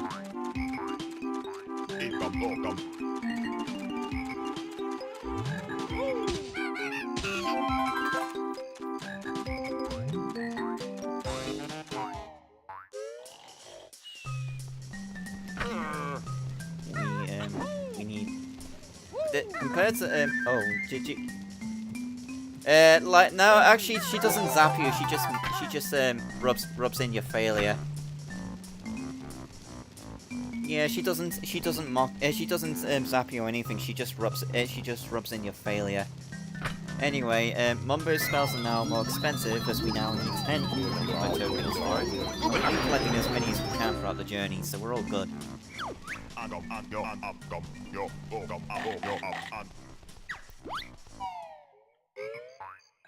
Ah yes, we are now a crocodile, and unlike the termite, we can actually defend ourselves.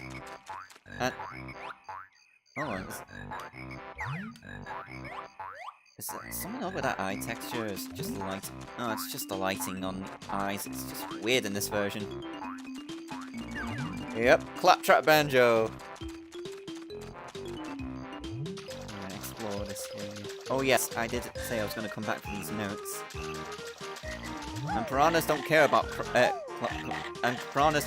claptraps, so we can just walk through it.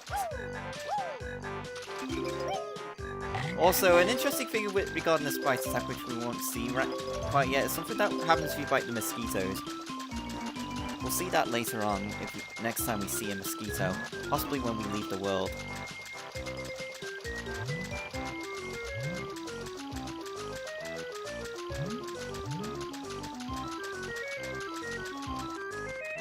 Go in here, get these notes,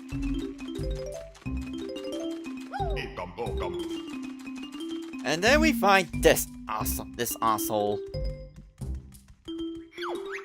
Mr. Vile. He wants you to play his game, but if you press B,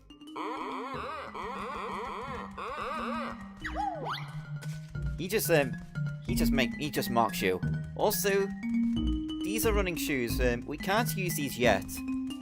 Though if you want to, you can actually hold off this challenge and come back later when you have when you've unlocked them, because Believe it or not, the crocodile can put on the shoes, and this will make this minigame a whole lot easier.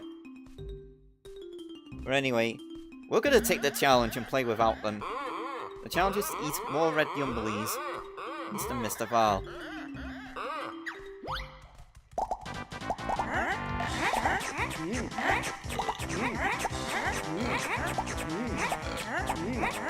Right, the first round is pretty easy enough.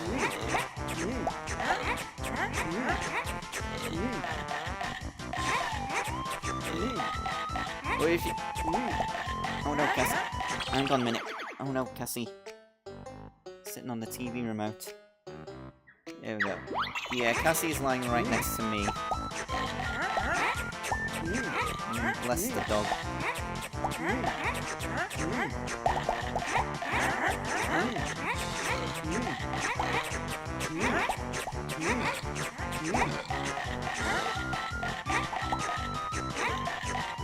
Oh no, I'm letting up. By the way, he says you when he says you have to eat more red Yumblies than him, you have to eat more red Yumblies than him because if you tie with him, that still counts as a loss. And trust me, don't lose to this guy. Here we go. Round 1. Eat the reds, avoid the yellow grumblies. If you eat a yellow grumbly, you'll be left immobile for a few seconds.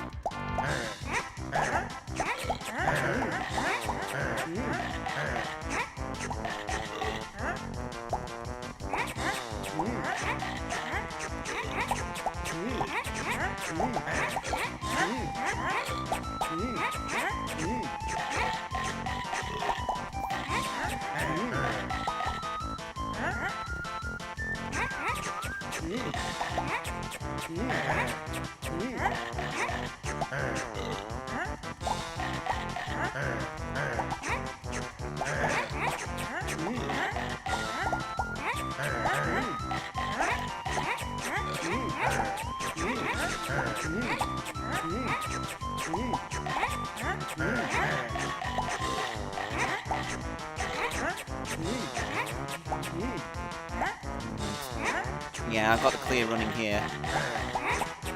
There we go. And now for the final round. Only eat what is shown at the top of the screen. If you eat the wrong thing, you'll be stunned. Now eat grumblies. Eat grumblies.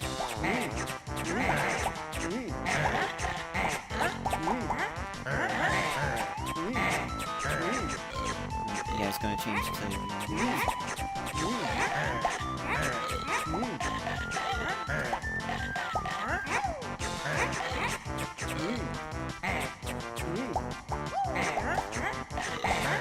Oh, I got one that just spawned right on top.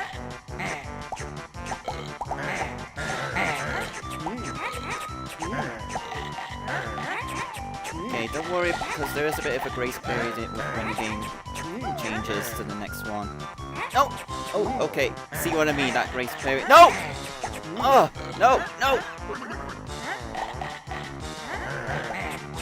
Oh, there we go. There we go. First try. First try. Mr. Val never lost before. Weenie can have a prize.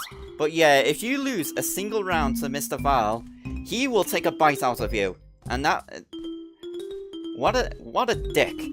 And on top of that, you have to start that game over from the first round.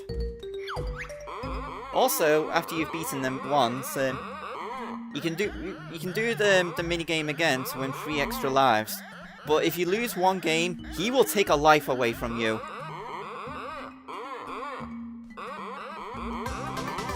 Well, we're not doing that. I got what I came for, and I'm out of here. Screw you, Mr. Vile.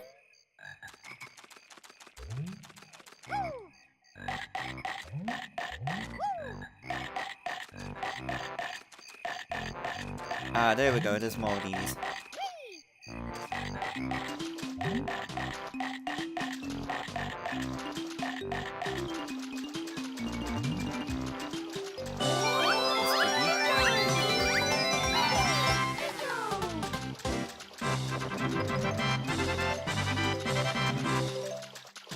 That's all of the jiggies for this world. Let's just collect those last few notes. Oh,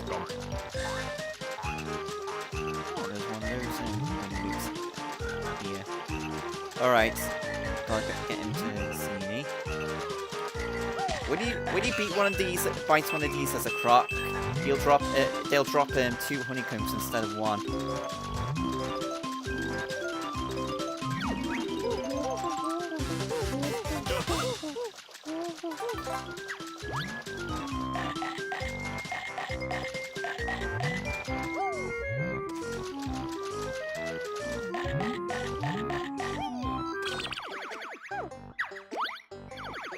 So yeah, everything and this is done in 25 minutes. Oh, let's check my clear time for Clanker's Cavern. Ah, 20:38. Nice.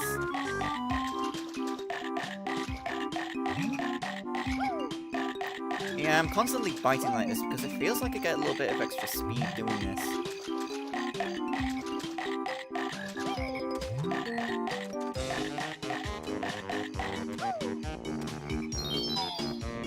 And we have to leave as a croc because of that hole we made. We were too big to go into it.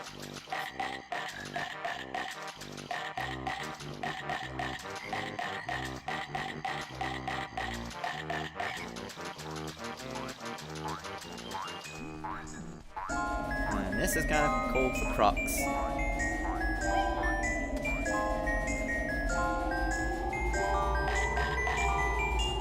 Yeah, this room is not good for a cold-blooded creature like me.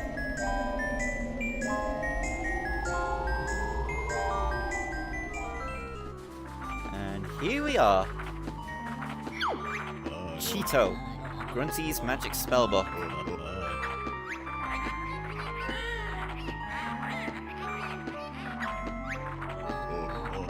Grunty lost Cheeto, and because we found Cheeto first, we get to have a helping of his spells. Blue eggs. This is one of the cheat codes that the game gives you that you're allowed to have. And there's 2 other locations in the game. Oh, let's look at the eyes again. Yeah, the lighting's or texture on the eyes is off.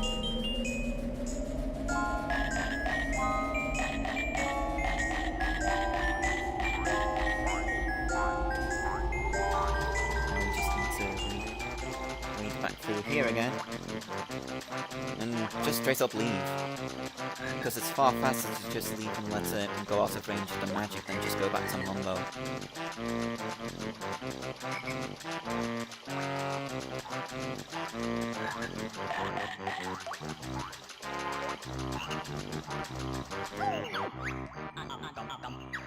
Let's see if this Gruntling will come over.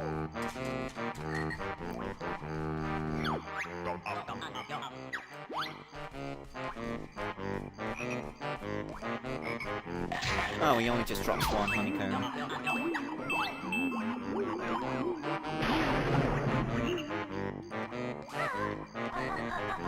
Anyways, let's go back to Treasure Trove Cove and try out the cheat.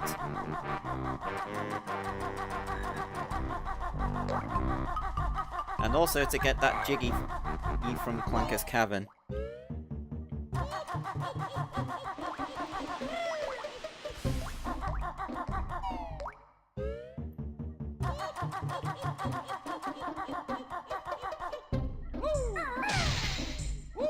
Smash our eyes in for a Jiggy.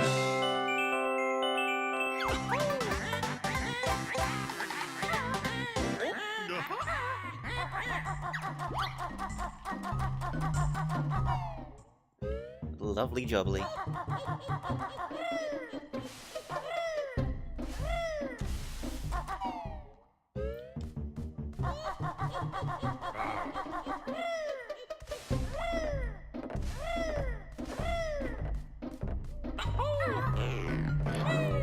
And here's note store number 3.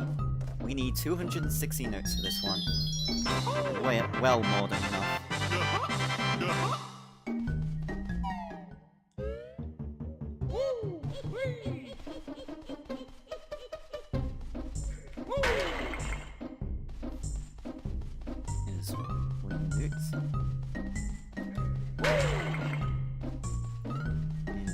here we go.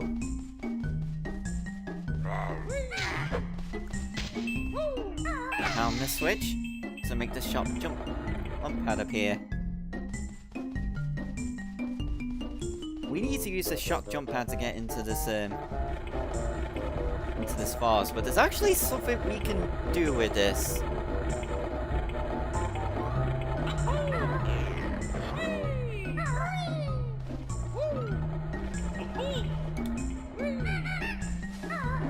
Like, I remember there was like some sort of like trick you can do to get the Jiggy inside this sarcophagus just before we can even open it.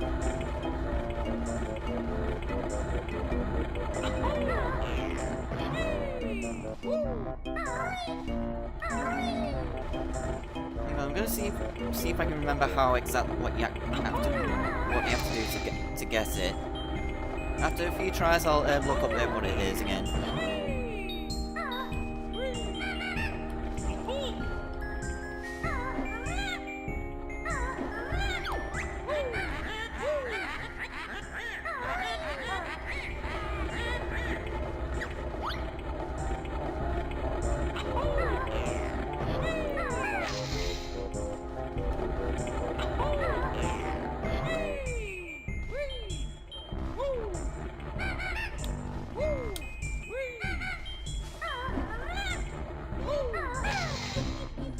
Like, there is a method of like clipping in and getting that Jiggy before you're even supposed to. Alright, I'm gonna look at this up.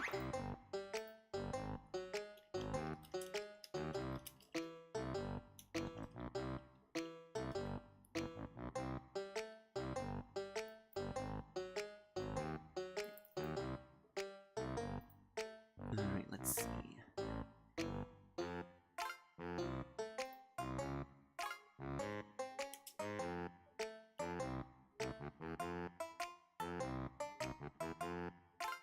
There we go, you have to roll into that.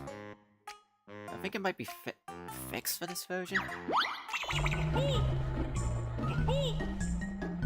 Let's see.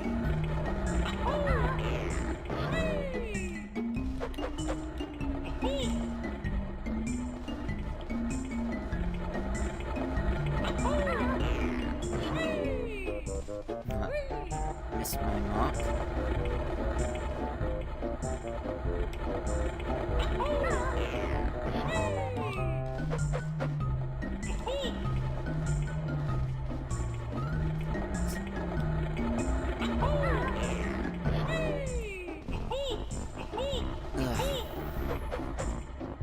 I think it might be fixed for this port because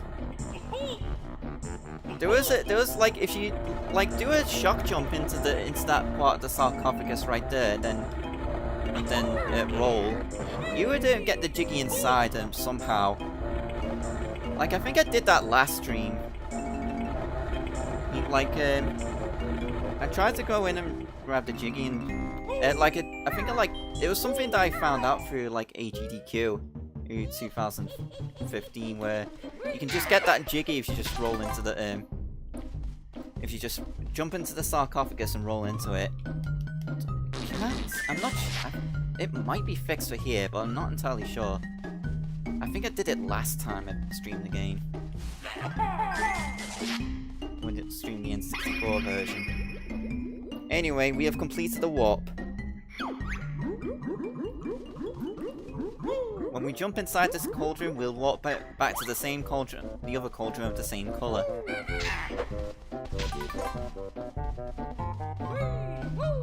Here we go. Note door number. We can go through note door number 4.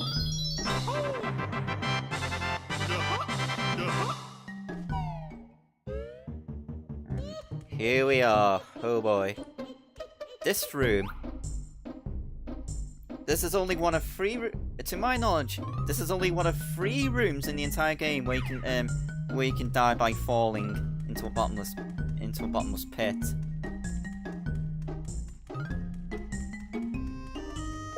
Along this path here is the picture puzzle to Gobi's Valley.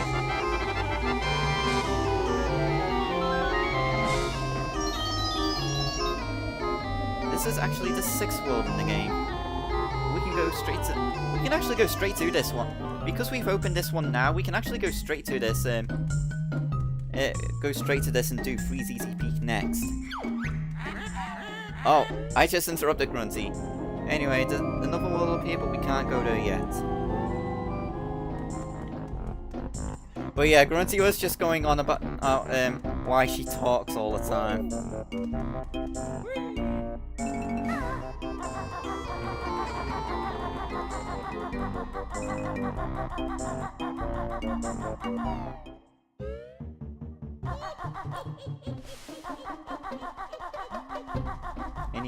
Oh yeah, we're gonna do Gobi's Valley next. And there's the 5th note door here, but this one needs 450 notes.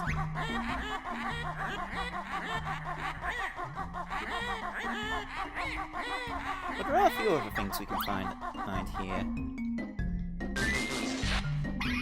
There's you, the blue warp cauldron.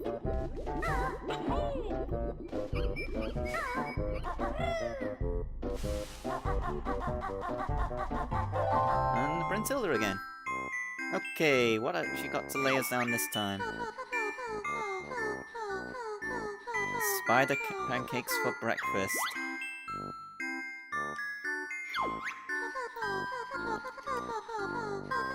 Slug stew for dinner.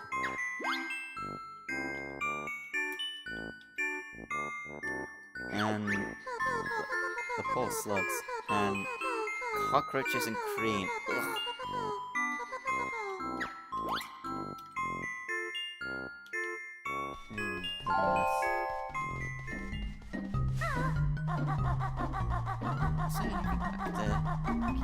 Oh, extra life.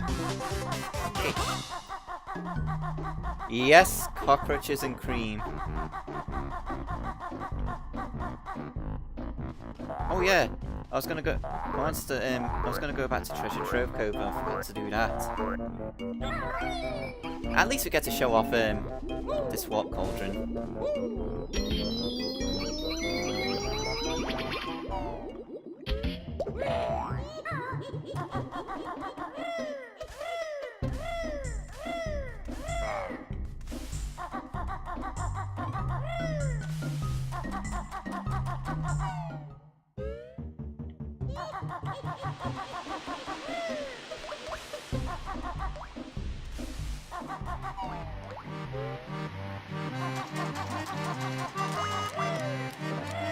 Yeah, cockroaches and cream is already disgusting enough, but that's nothing compared to the to that scary striptease.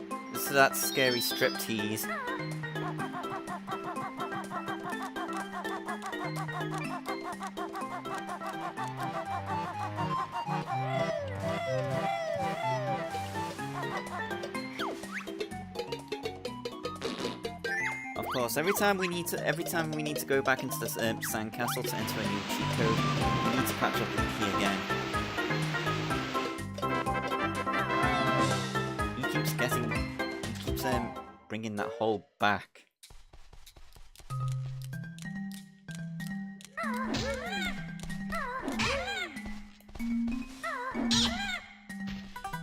Okay, let's enter this new cheat.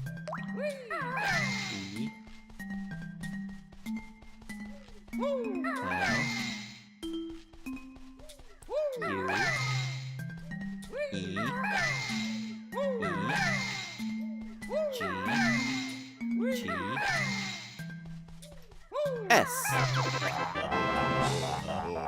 200 eggs are now yours. Now 200 is maximum 2.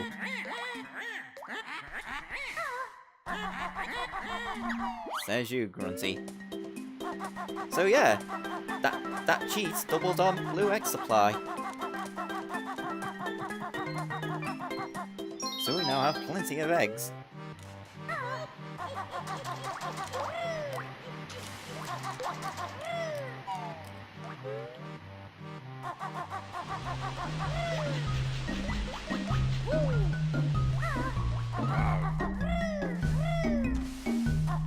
Anyways, and done onto Gobi's Valley. Eggs! Eggs! E-double-G-S-X. Oops.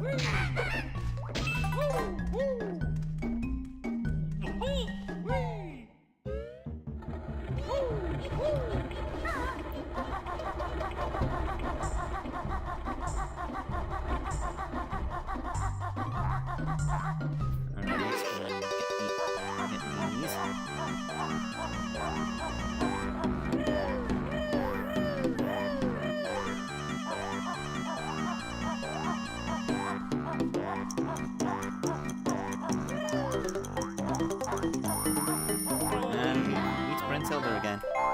This time she has, for us, her best friend at which school was the awful Fatty Hattie.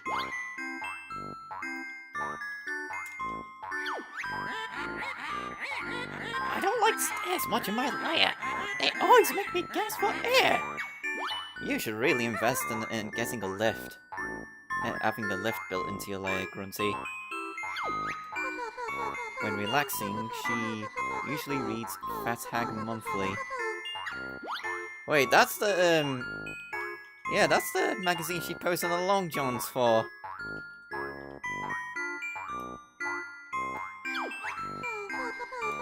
While sipping a glass of her favourite smoothie, Elephant Sweat. Ugh!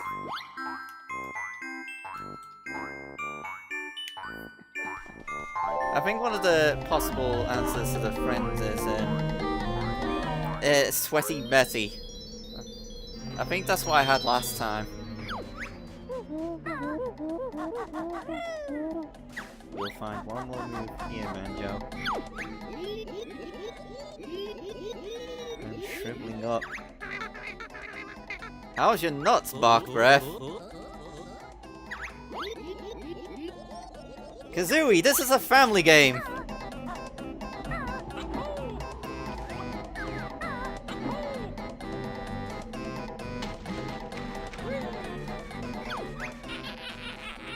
And yes, here's the power we'll be getting in this world.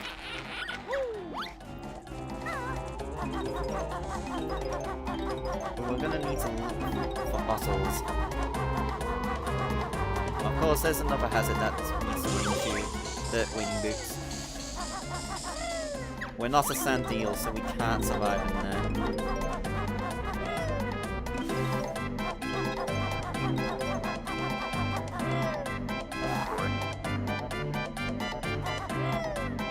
Oh yeah, I just remembered something. We need to move from we have to do Freeze Easy Peak anyway.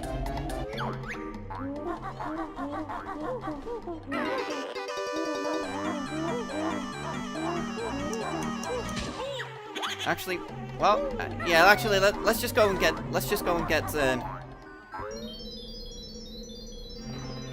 Actually, yeah. Let's go get the running shoes, and then we'll go to Freeze Easy Peak.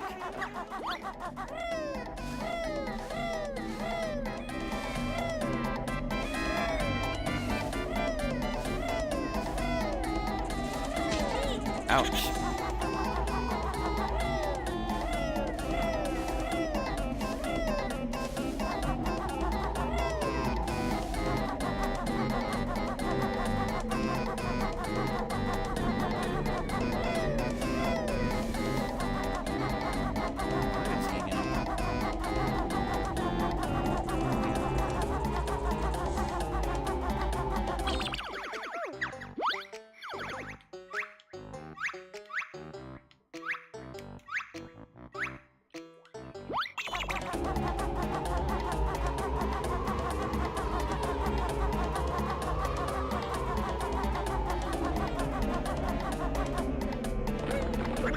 Okay, here we are. The running shoes.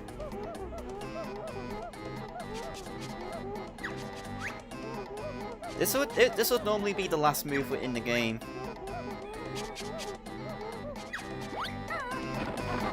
But we came here before Freeze Easy Peak, so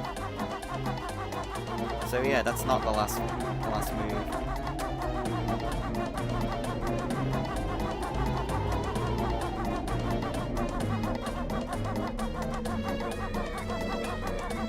So yeah, these lessons run really fast. And Banjo covers his eyes. Oh, I can't watch!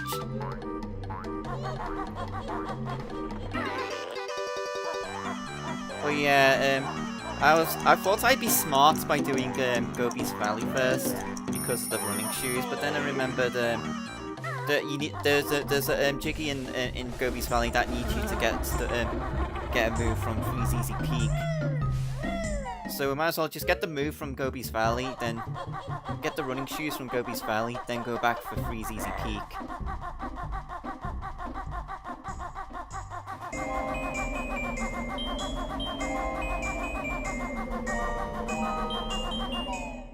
Anyway, out of the desert and into the cold.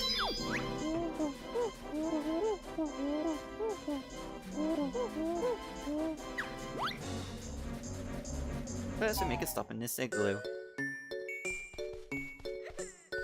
Here are Groggy, Soggy, and Moggy.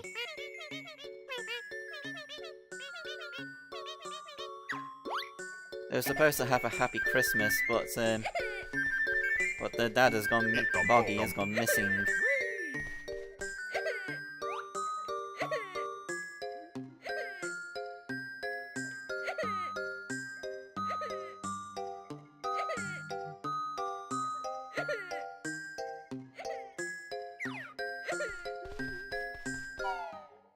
Yeah, things are pretty sad in there. So where is Boggy? Here he is. He's eaten the Jiggy and now he's in no condition to get prezzies. Oh, and another hazard here. The water's too cold. Alright, this puzzle here. I'm gonna see if this exploit works. We're the Twinklies. Protect us from the Twinkly Munchers as we hop across to a tree. Help us get there, we can light the tree for you. So yeah, we need to take out these Twinkly Munchers as they're the Twinklies.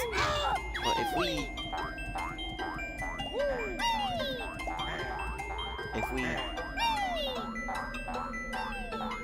Yes! This exploit still works!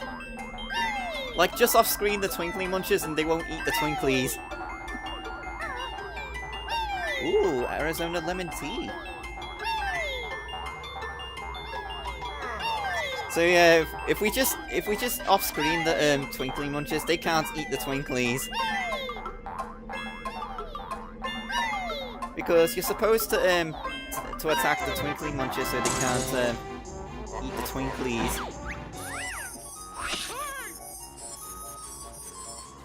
Now switches on. Just a second.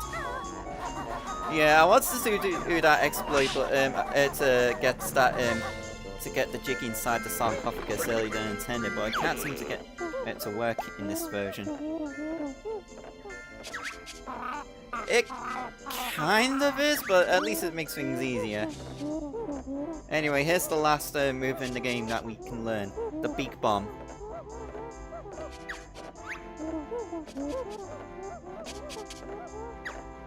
And that's every move in the game. Right, Beak Bomb is your only method of aerial offense while flying. Press B or X in this version, and you'll go flying. It costs a red feather to do so and gives you a bit of a speed boost. Just don't crash into anything. Because it will hurt. Or just don't crash into anything that's not a target. Right, here's the switch.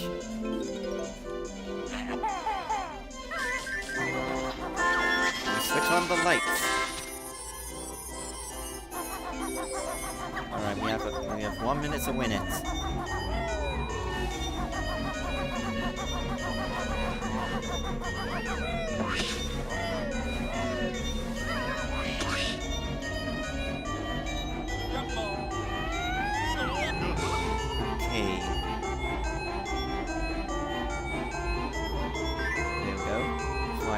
star once.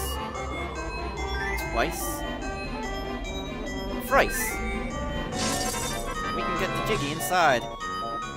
Well, we're not quite gonna do that yet because once you turn on those lights, you hear this like bells are added to the main theme of the world, and this lasts until you go into another area and come out.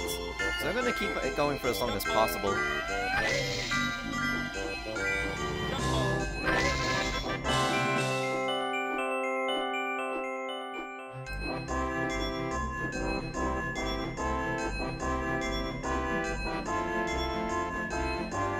Another thing we can do with the Speak Bomb is take out these slushes. They do this evil laugh and throw snowballs at you, but if you use the Beak Bomb on the bats,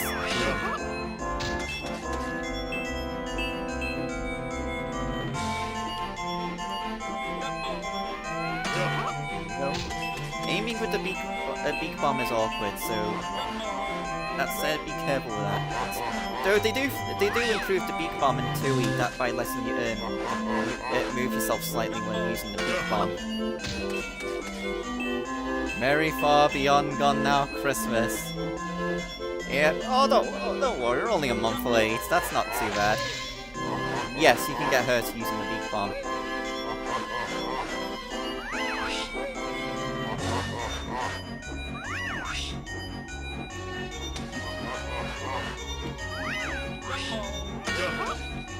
There we go. Beating all the snowmen has made... Beating all the slushes has made a Jiggy appear.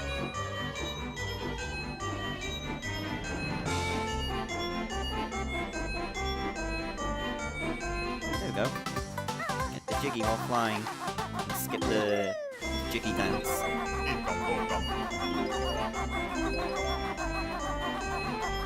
Pretty nifty for saving time too.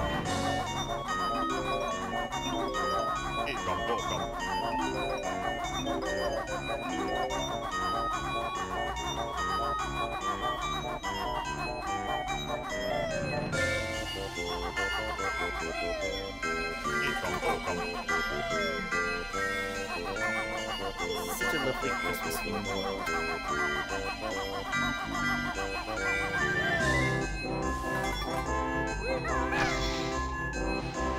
And pushing the switch opens this door in the advent calendar, revealing another Jiggy.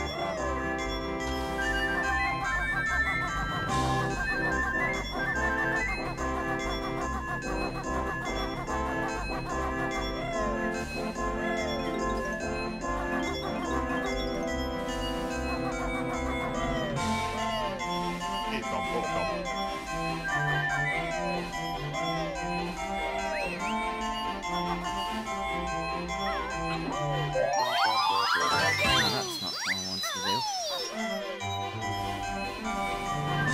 I wasted a gold feather because you can only have... Until later on in the game, you can only have 10 of them.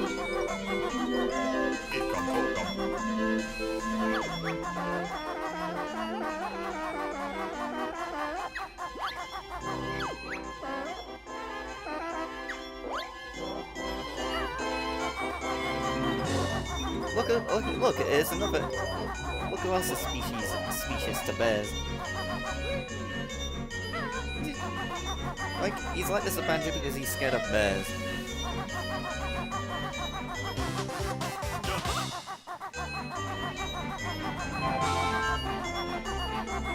Those snowmen are using aimbots. Like aimbots, like that old instant messenger thing, AIM.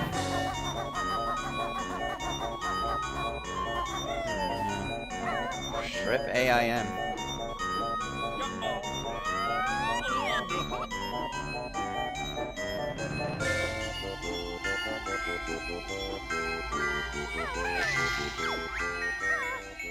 I'm a present. Give me to someone sad.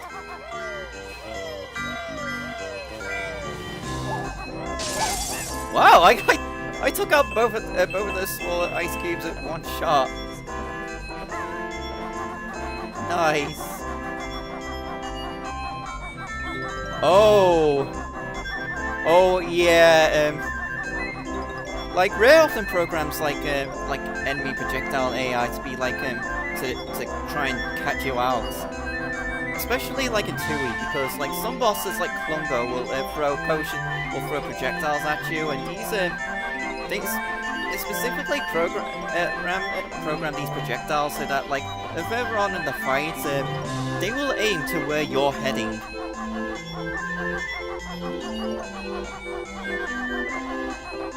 Don't worry, you want a present too? Everyone gets a present. Everyone sad gets a present. The best way to cure sadness. Alright, there's a sled here. There's a bit before getting that.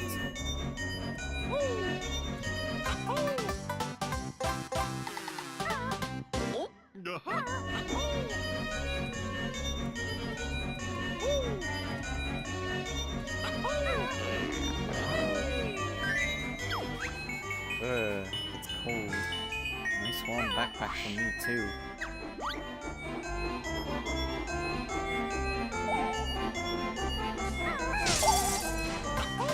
Oh boy, I'm gonna be... Oh, they just ignored my existence for a while.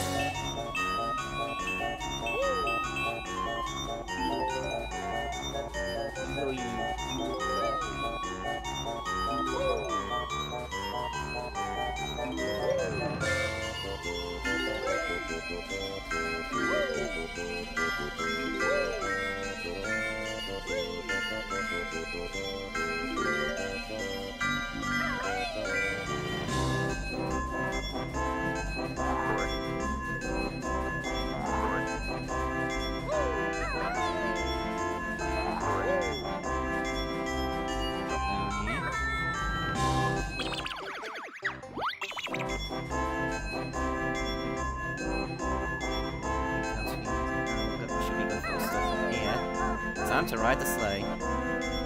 With style! Okay.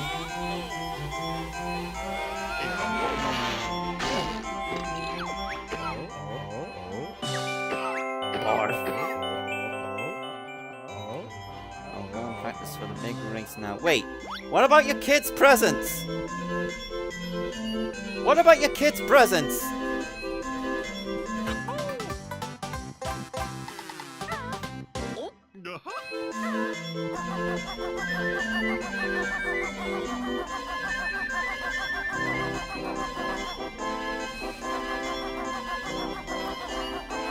Yeah, he's now spawned over here. I'm waiting for someone to race me. Never mind racing, you've got your kids to take care of.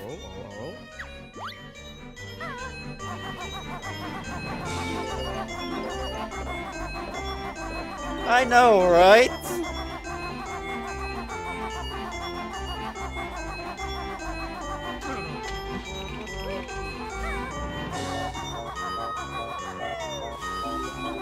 Like, Jesus Christ, that's criminal negligence.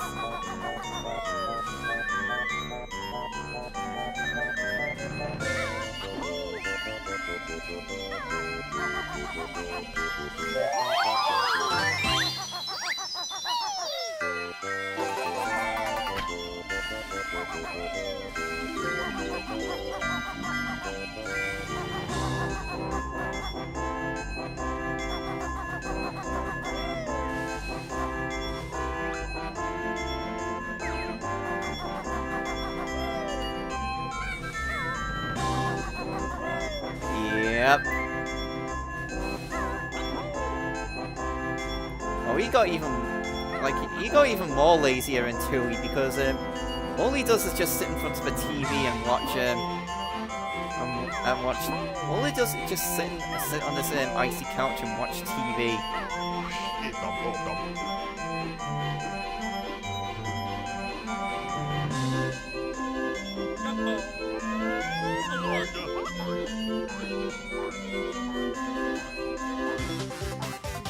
Okay.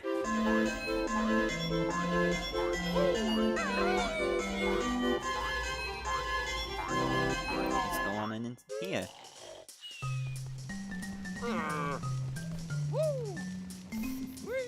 Then again, his mother's not any like. Then again, his wife's not any better either because have you seen what he does to what she does to one of the kids? It's after you like after you bring him over to her, because she whacks him on the head with her handbag.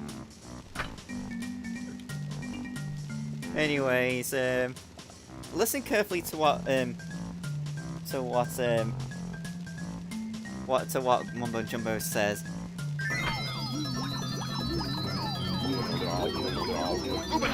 Umanaka!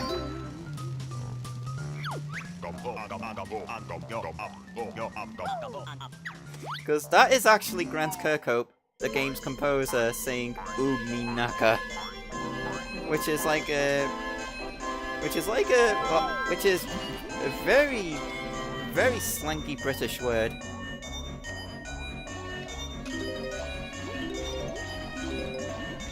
Try and guess what the word means.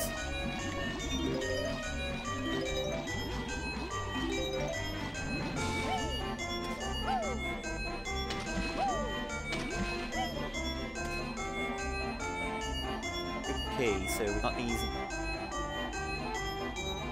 Yes, he's also the voice actor for Donkey Kong in Donkey Kong 64 and Mario Golf Toadstool Tour.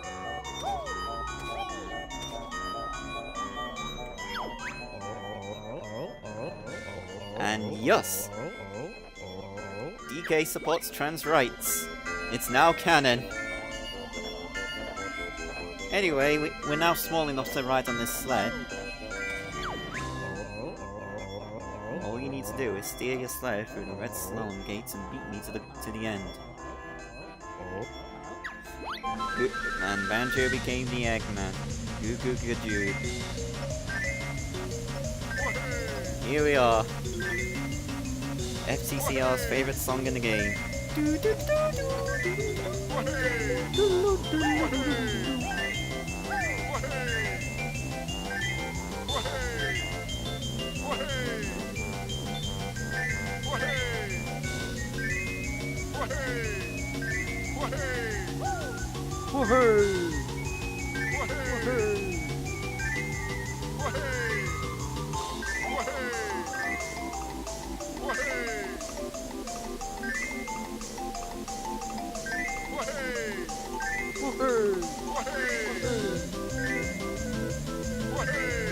Did he also do this Wahey voice?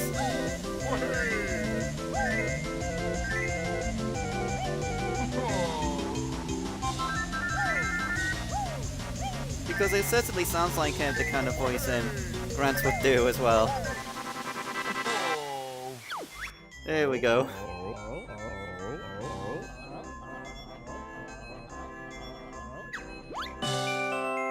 And we get the first of his race jiggies.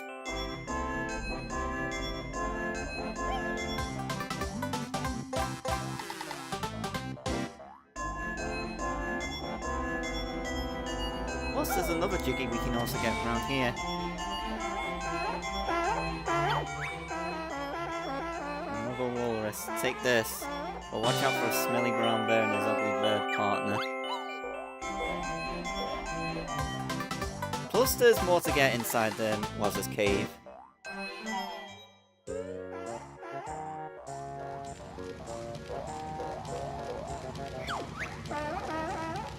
Why, hello again, Mr. Walrus. Feel free to have a look around. Can't go up there yet, we have to come back here later as normal. But what we can do is go through here.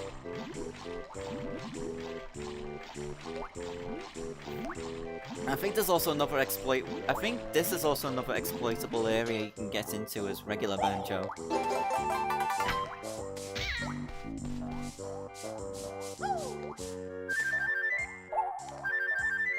Let's look through that.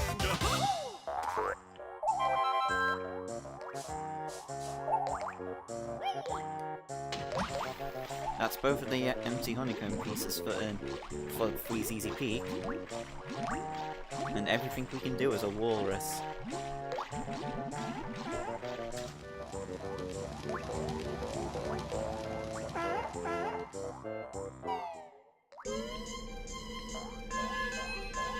Oh right. These jingle bells continue to play until you get the Jiggy.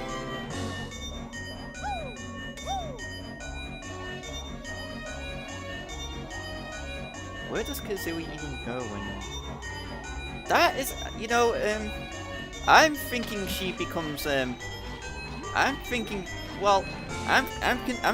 Kazooie kind of becomes,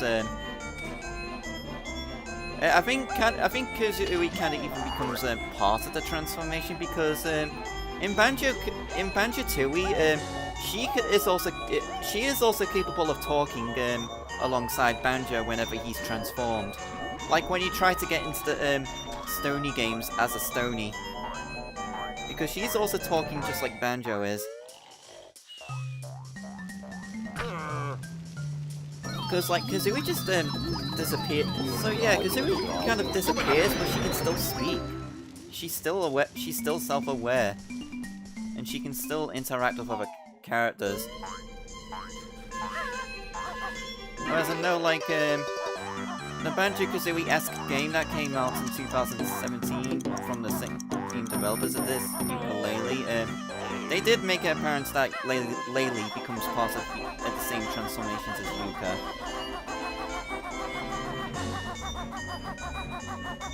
Okay. Alright, time for the rematch against Mr. Bad Parent.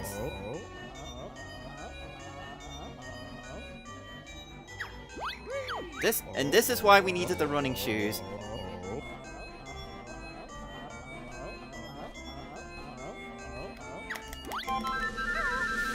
As the race begins, go into Talon Trot mode. And whatever you do, unlike when you're being a walrus, do not fall in the water. You lose your running shoes. And you pretty much lost the race.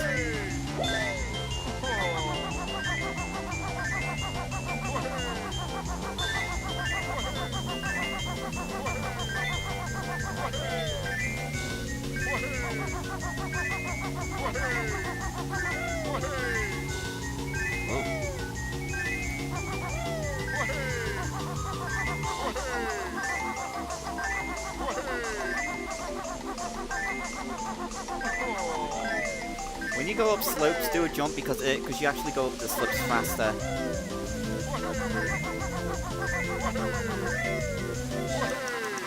And we beat Mr. Bad Parents at his own game.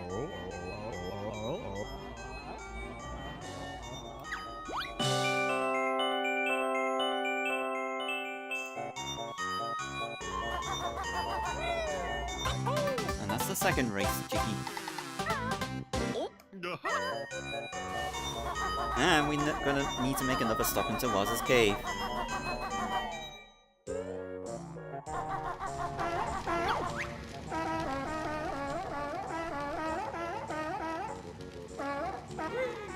Take that noisy orange thing with you, being the Jinjo. And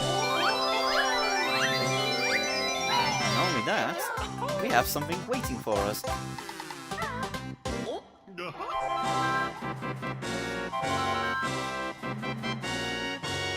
Here he is. Here it is. The fabled ice key. It's a key, crafted from a block of ice. It's different from all the other items.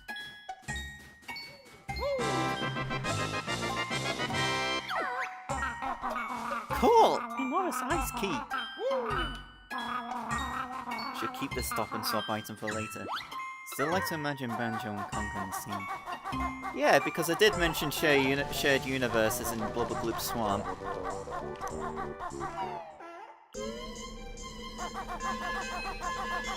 Anyway, I think we got like 2 more Jiggies to find. And we got 88 notes. I think the last ones are inside the tree.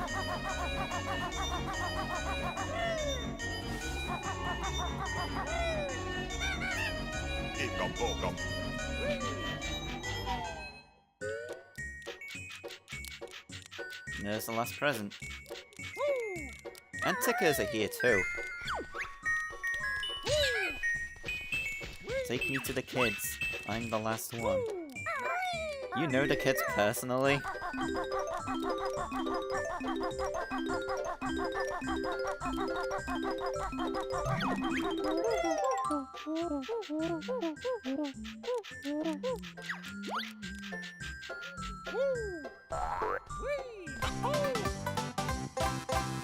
While Donkey Kong is located in some far distant area by some tropical islands where gremlins even resort by too. Huh.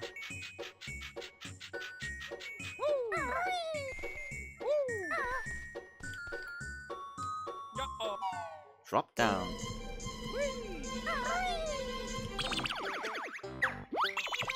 Only the presents to take care of him now. Because he is such an incompetent Boggy is such an incompetent dad that we have to do the presents for him.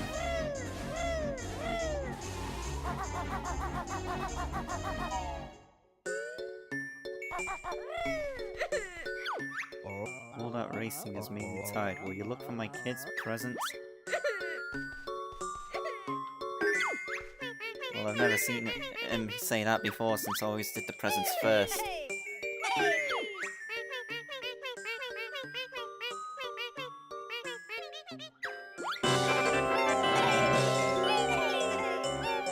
There we go! And the music's happy!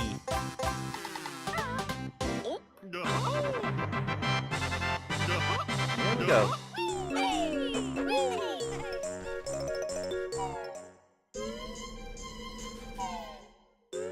Alright, he says one more thing when the kids are already happy. And we did it all in 26 minutes. I wish those kids would be quiet. Old Boggy needs some sleep. He dances on the ice table.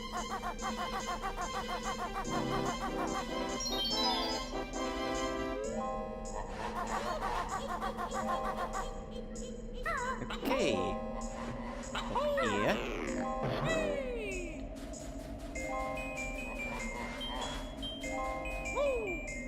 Get this. And this giant advent calendar. Okay, this switch and this running shoes. I busted the cobwebs earlier, and this is why we should have it already busted open. Because this is on a timer.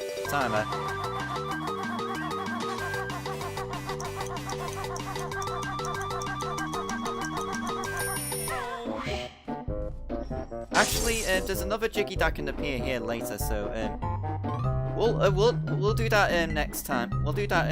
Actually, we'll not get that Jiggy now. We'll get it later. Because two birds with one stone then. Because there's another Jiggy that needs the flying pad. Later on. Oh, did I jump into this one?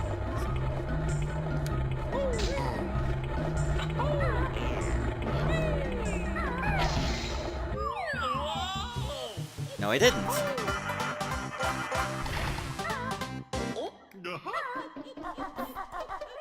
Boggy, you're a terrible father and you need to be more reasonable with your kids. I'd have to call social services after this game is done. Well, after this, I think I'd have to call social services after this stream is done.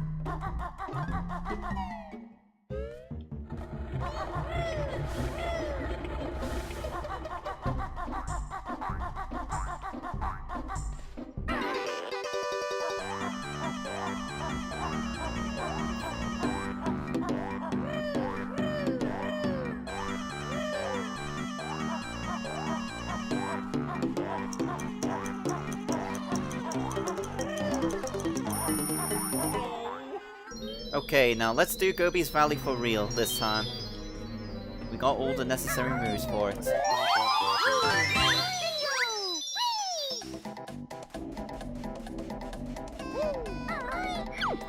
Yeah, Trunko's repeating his spiel, and Kazooie's repeating her adult joke.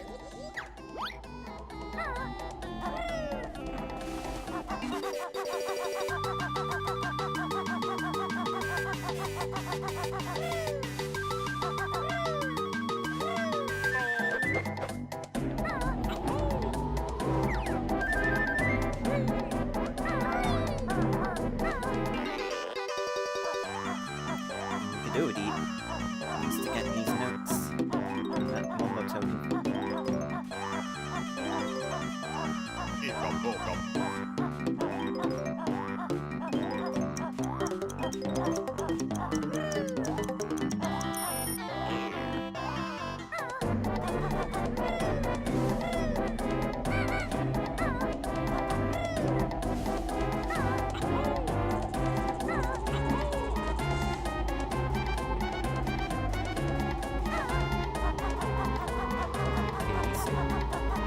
Here we are on top of Jinxie.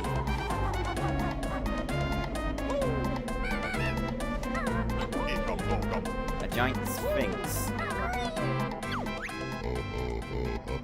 Oh no, this is all blocked up.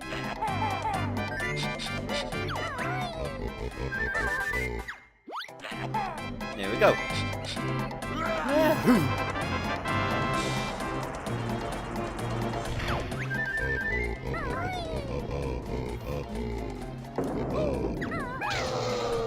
And the music changes whenever you enter this, I don't know, whenever you're near Jinxie.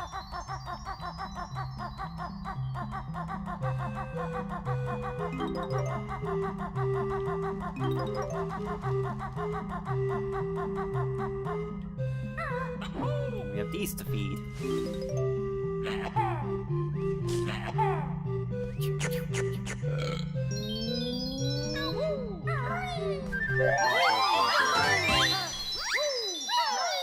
There we go. Oh, I missed. Anyway, so how about that Smash Brothers? Super Smash Brothers Ultimate. With K-Rool, featuring K-Rool. Because, because we still hear about all the DLC packs, but like a lot of people, I actually am hoping for Banjo because although Banjo is owned by Microsoft, they're all supporting Banjos. Microsoft will definitely does support the idea of Banjo being in Smash, especially Phil Spencer.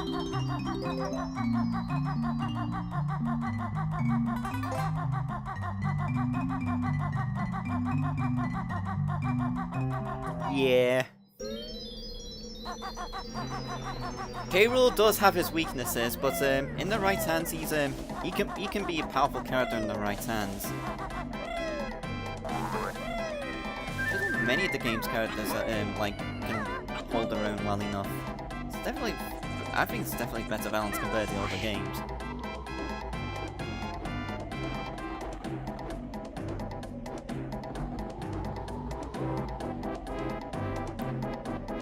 Okay, the ancient ones who all look like Banjo for some reason. Summon all the hidden rings of the ancients to beat the witch. So basically, if we fly through all these rings, we win the game.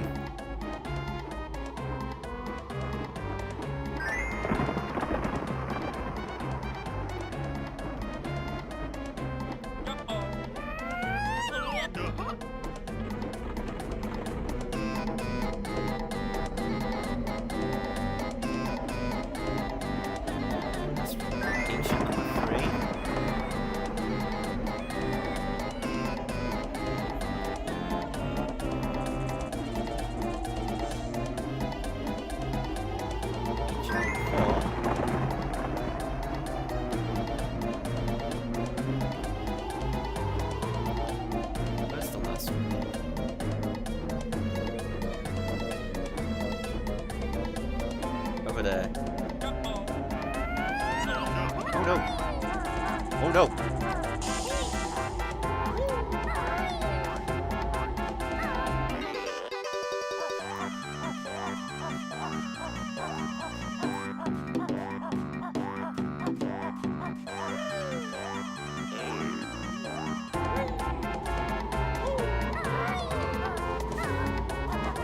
Oh, and by the way, this will be the last world I'm doing for this streaming session. Once I finish this world, that'll be it. And I'll continue it later on at a later date.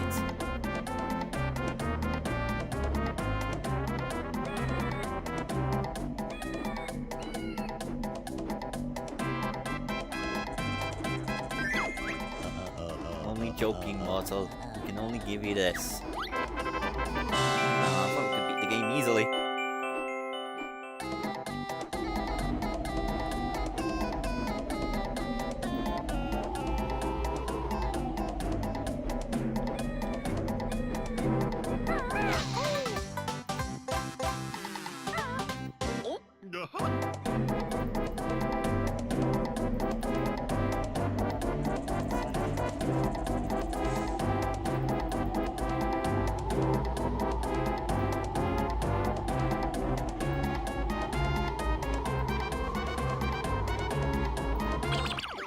Like, just a picture a bit more.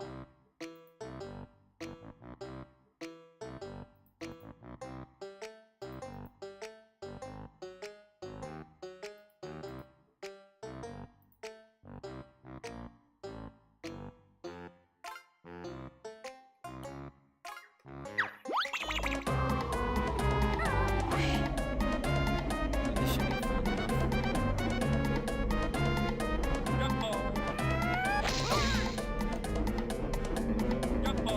There we go. All the jigs. In we go. And here's Ruby. And his pet Toots. Hello, my friend. Ruby. So dope. Well, look at my treasure, pipe boy.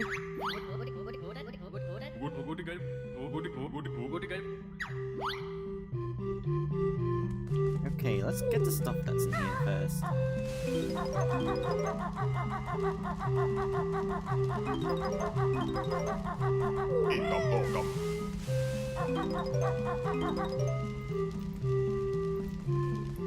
Just a picture of it.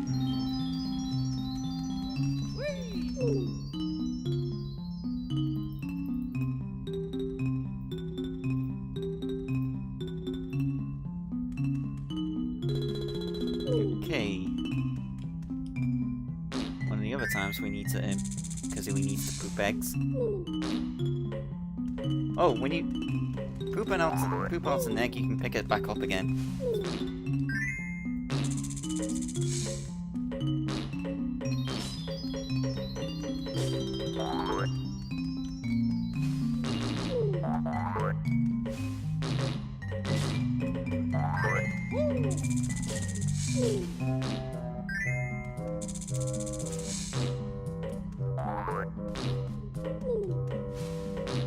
There we go. Frozen fruits.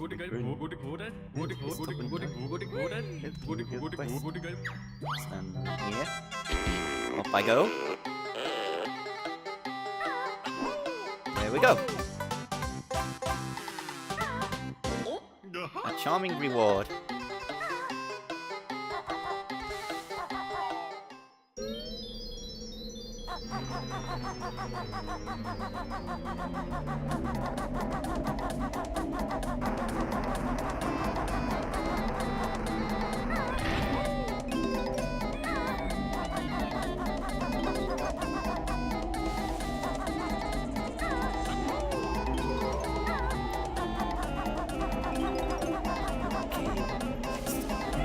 Take you out.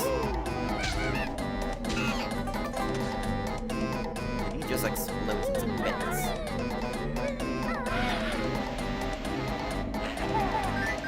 Alright, unlike the ones inside Jinxie, these move about and need 3 eggs.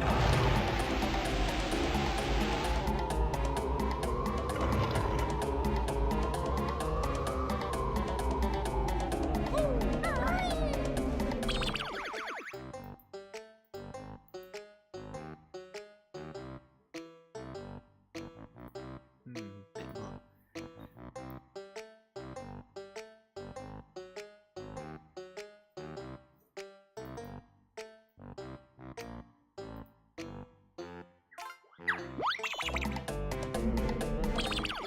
More adjustments. Yeah, pardon me for doing this. I'm just like making sure everything looks alright.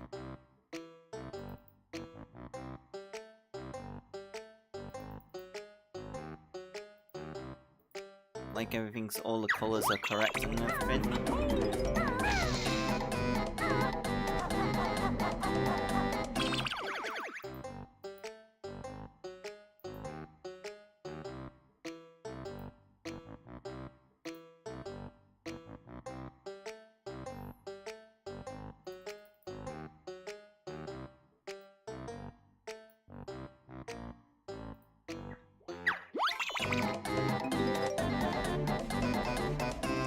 This should be alright. Oh no! I think we've got fly pads here.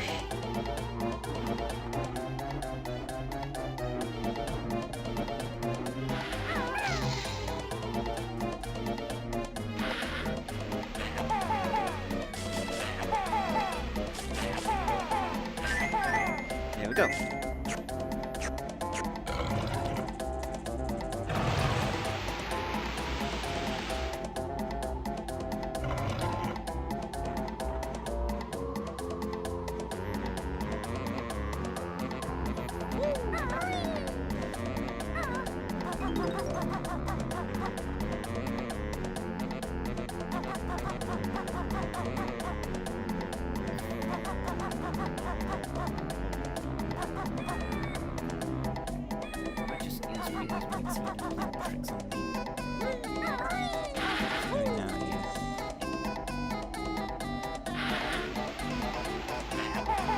There we go.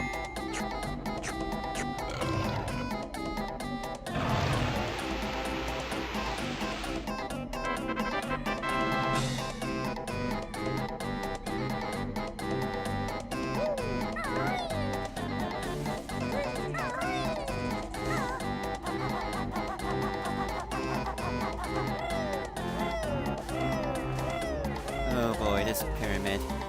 This is gonna be... Now this is one part of the game that definitely scared me.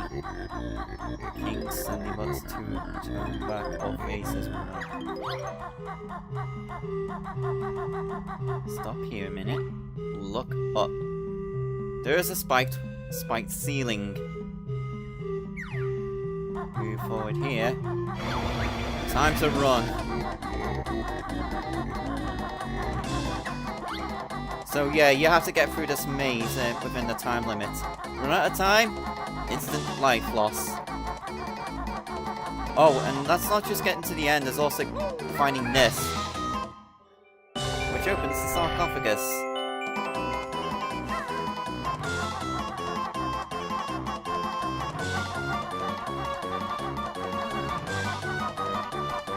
Don't worry about finding notes in this maze because there are none inside the maze itself. Yeah, it kind of is like the thing with Crosshair in DK64.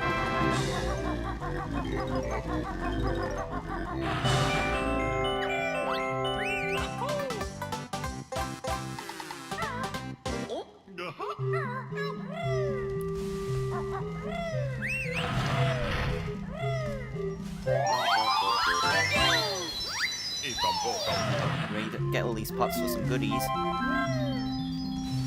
Make sure you do this, get everything in those pots before you leave.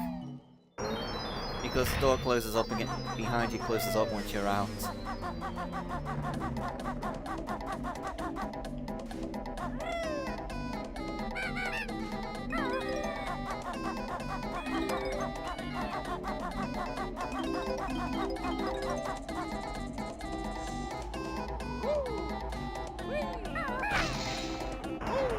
There's another time-limited pyramid door.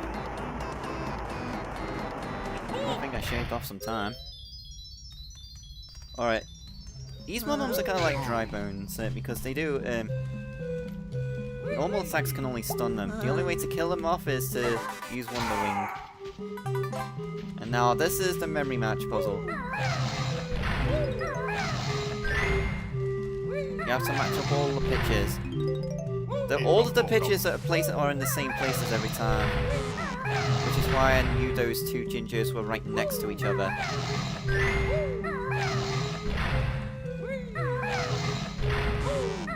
The character heads on these pictures are also different from the N64 64 version.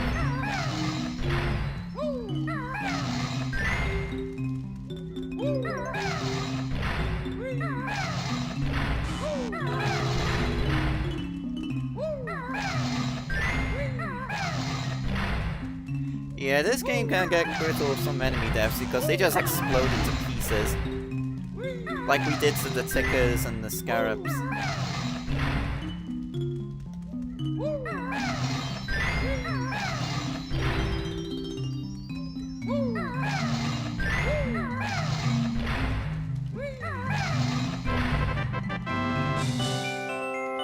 There we go. Go.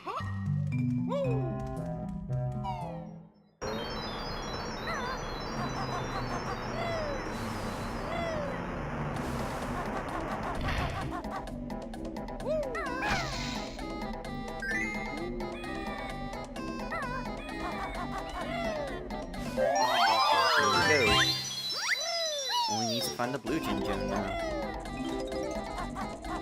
Oh, magic carpet ride. I'll just damage boost across here. And here's the level's namesake, Gobi the Camel.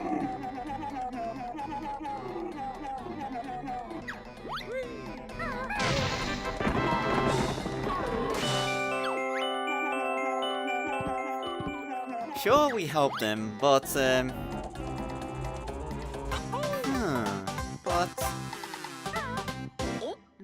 from here on, things are gonna get worse. Like, I don't want to waste damage here, so I'll just wait for the carp to come back.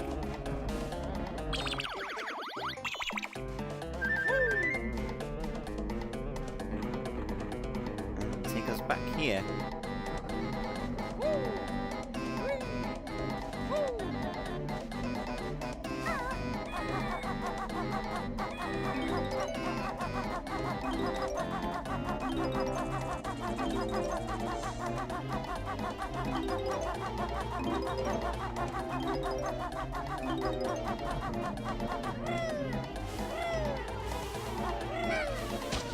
Ouch.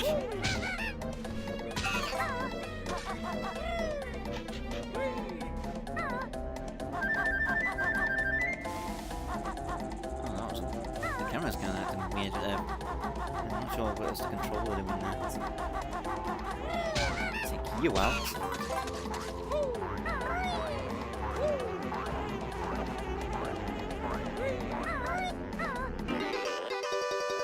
I'll actually need these. Let's get these notes.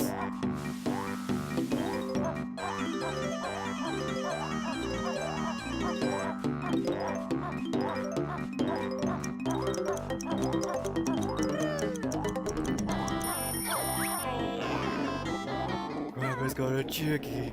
No. That's too slow.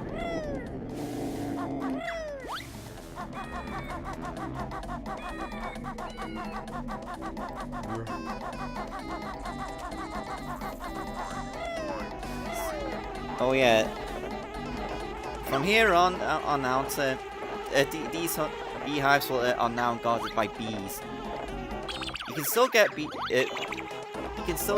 honey from them, but once you do that, the bees will chase you. You can kill them off with one in the window.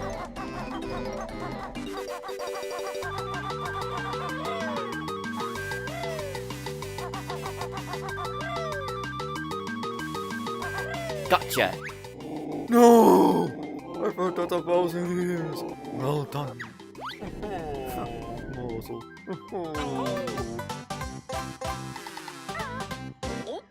I'm pretty sure that's also Grant Kirkhope's voice.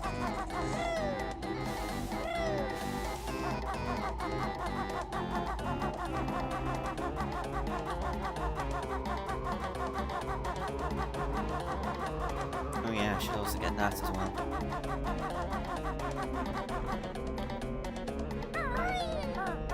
Ouch.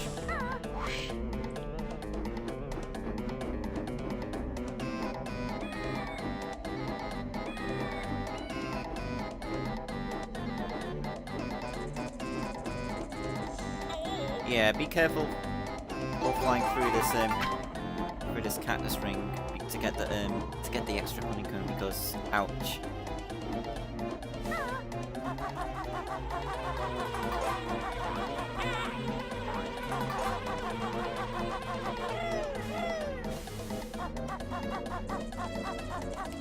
Okay, this puzzle next puzzle needs to, well, not so much puzzle, more like action. We need the running shoes for it.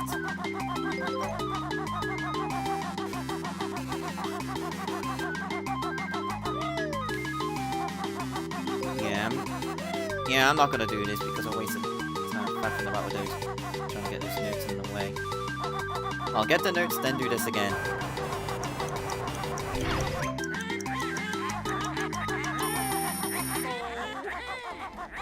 Rub it in, you fat hag.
Oh, there we go. Okay, here's something about this room first before we swim down. This mummer token. Because once you pick up this jiggy right here,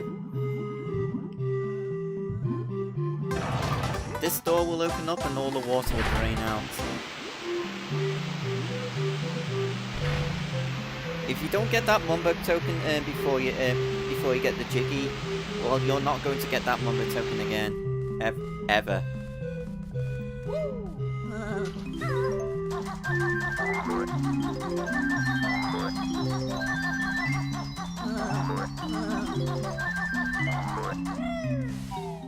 But then again, there are surplus Mumbo tokens in this game anyway. But if you're really that dedicated enough to get absolutely everything, which means you want to get those Mumbo tokens, then you can then you should then yeah.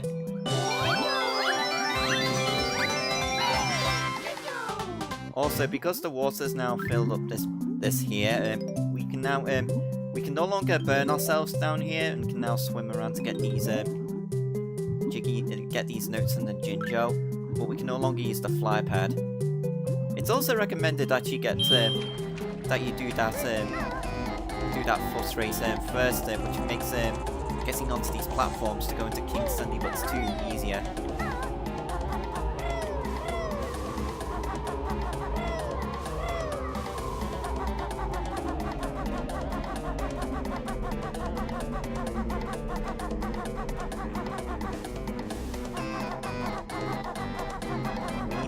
Back to the starting point.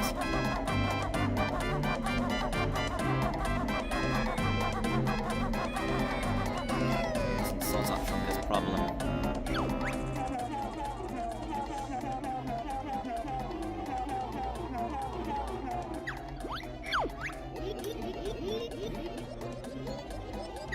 Remember when I said things are gonna get worse for Gobi? Well, here's why.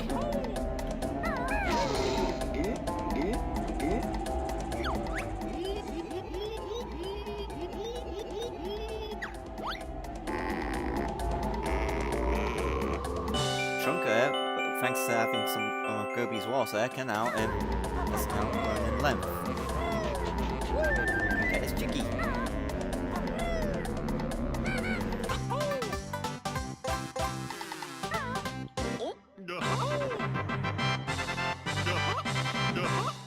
have all the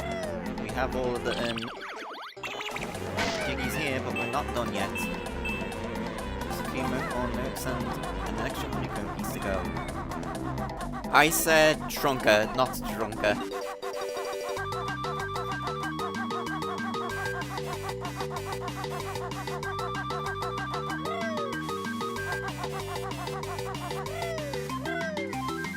Let's have a discussion. Because I know there's like two over there at that door.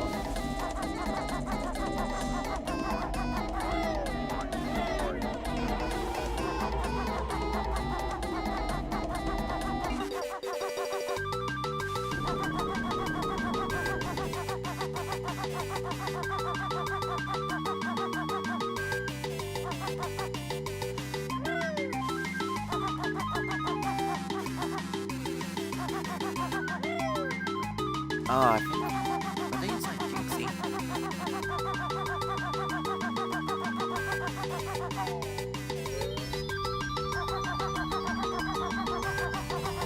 No, I got those.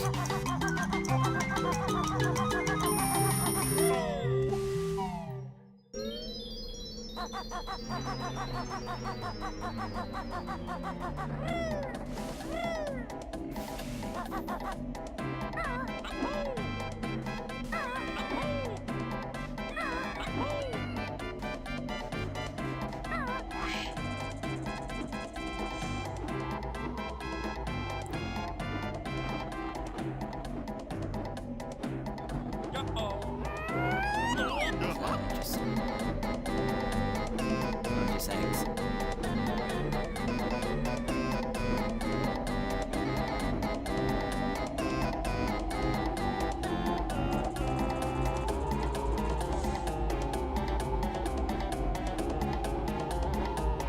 Because there's 5 notes here.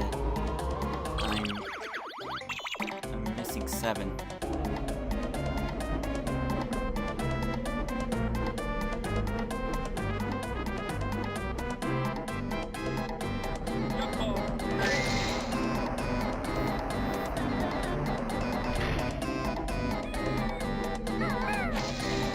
Check inside Ruby's pyramid. There we go.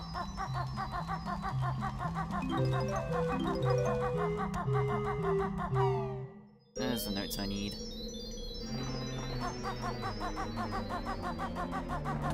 Now waits for a magic carpet ride. Turn up at this point.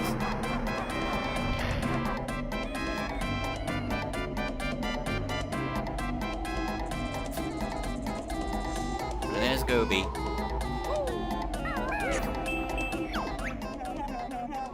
Ah, that's it. Leaving this desert to find some peace and quiet. Yeah, somehow we ate one of those.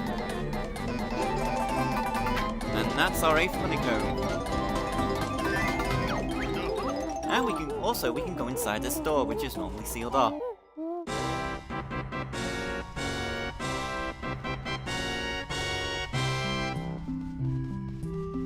Here we are. Open this door.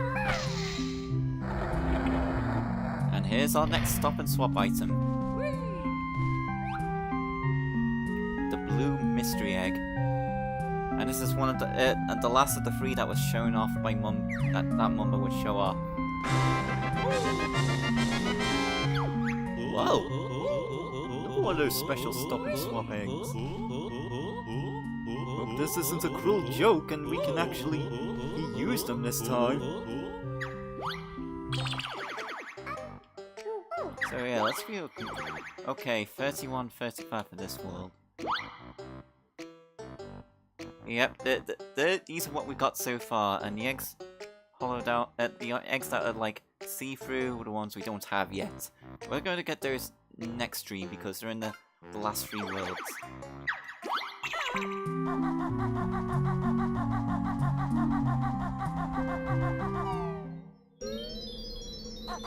Now let's get out of here.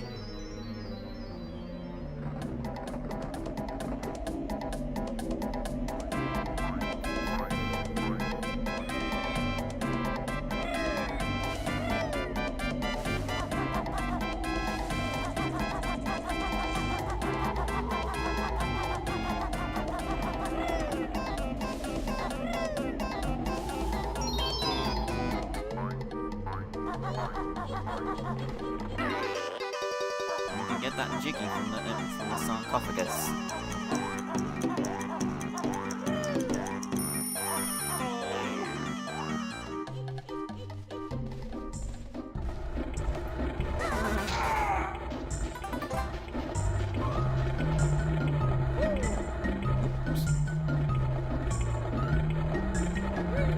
Oops again.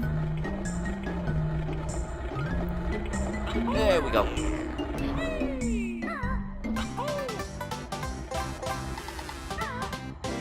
Alright. To view our progress so far, we have gotten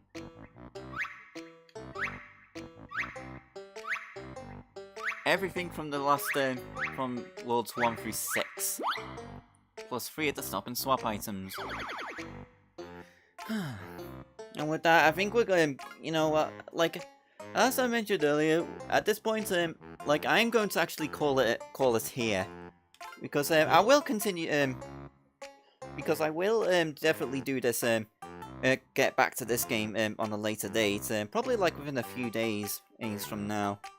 And then we can finish off, and then we can finish off the rest of the game, because I've decided when it comes to games like longer games like this, I'm not gonna like marathon them all. I'm not gonna marathon this game. It's just I just don't want to burn myself out. But before we end this off, let's just see what happens on.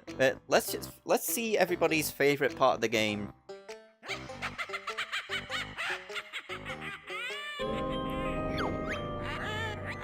Banjo's came into my tower. Turn it up! I need full power. Oh, and also we're going to raid someone after this, because I want to give that one a shot. Help me, Banjo! Help me! Grunty wins. Here we go, best part of the game right here. Sexy Grunty.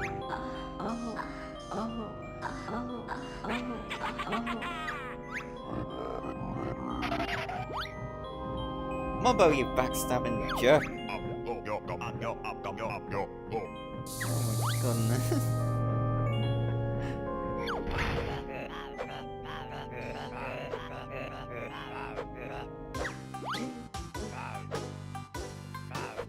Game over.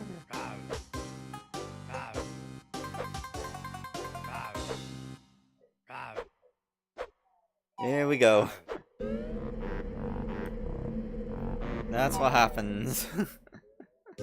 What everybody calls the best part of the game. Stupid sexy Grunty. Okay then, guess that'll be it for now. We will come back to this probably a few days from now. I'll announce when. But for now, let's pick someone to stream. Okay, is Ultimate Mentality streaming right now?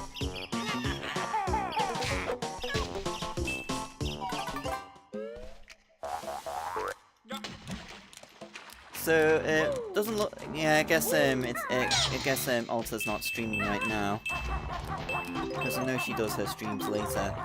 And it's only like yeah. I wonder who else I can stream. Who else is playing Banjo? Let's see who else I can have a stream.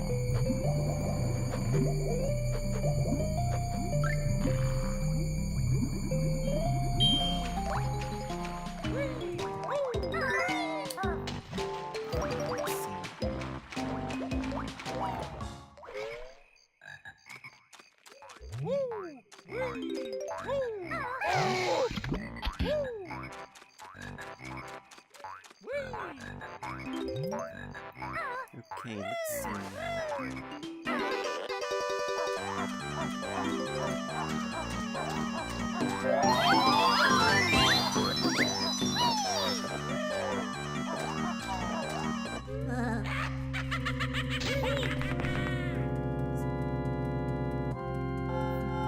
Maybe I can see. Who else could be streaming this game?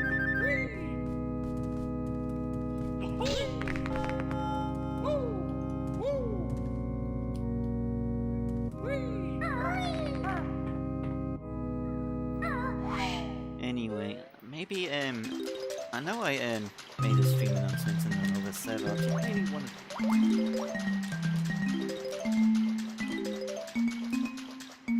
Let's see. Maybe I can stream someone who's playing Donkey Kong Country too.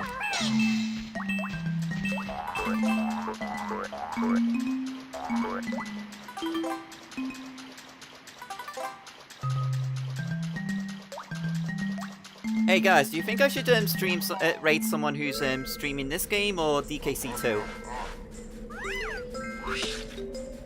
Because I only found one person doing actually 3 channels streaming Donkey Kong and DKC2.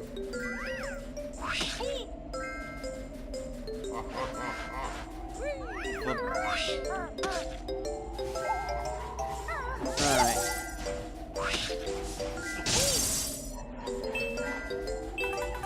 For people who are streaming Banjo-Kazooie, there's like someone doing a 100% race, maybe I could do Donkey Kong. Maybe I could So DKC2 then. All right then. I guess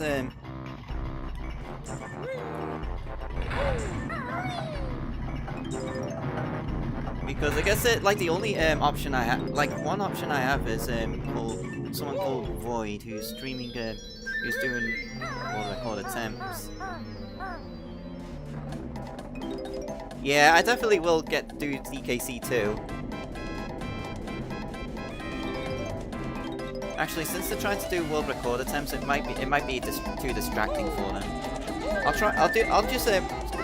I'll raid someone who's playing Banjo. Because there's a 100% race going on between 2 people, so I think I'll give them a raid. That sound good?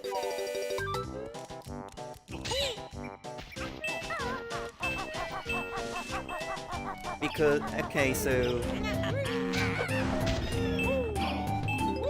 all right, your hashtag will be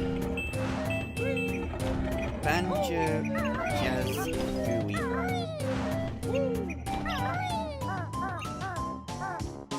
There we go. This will be your hashtag.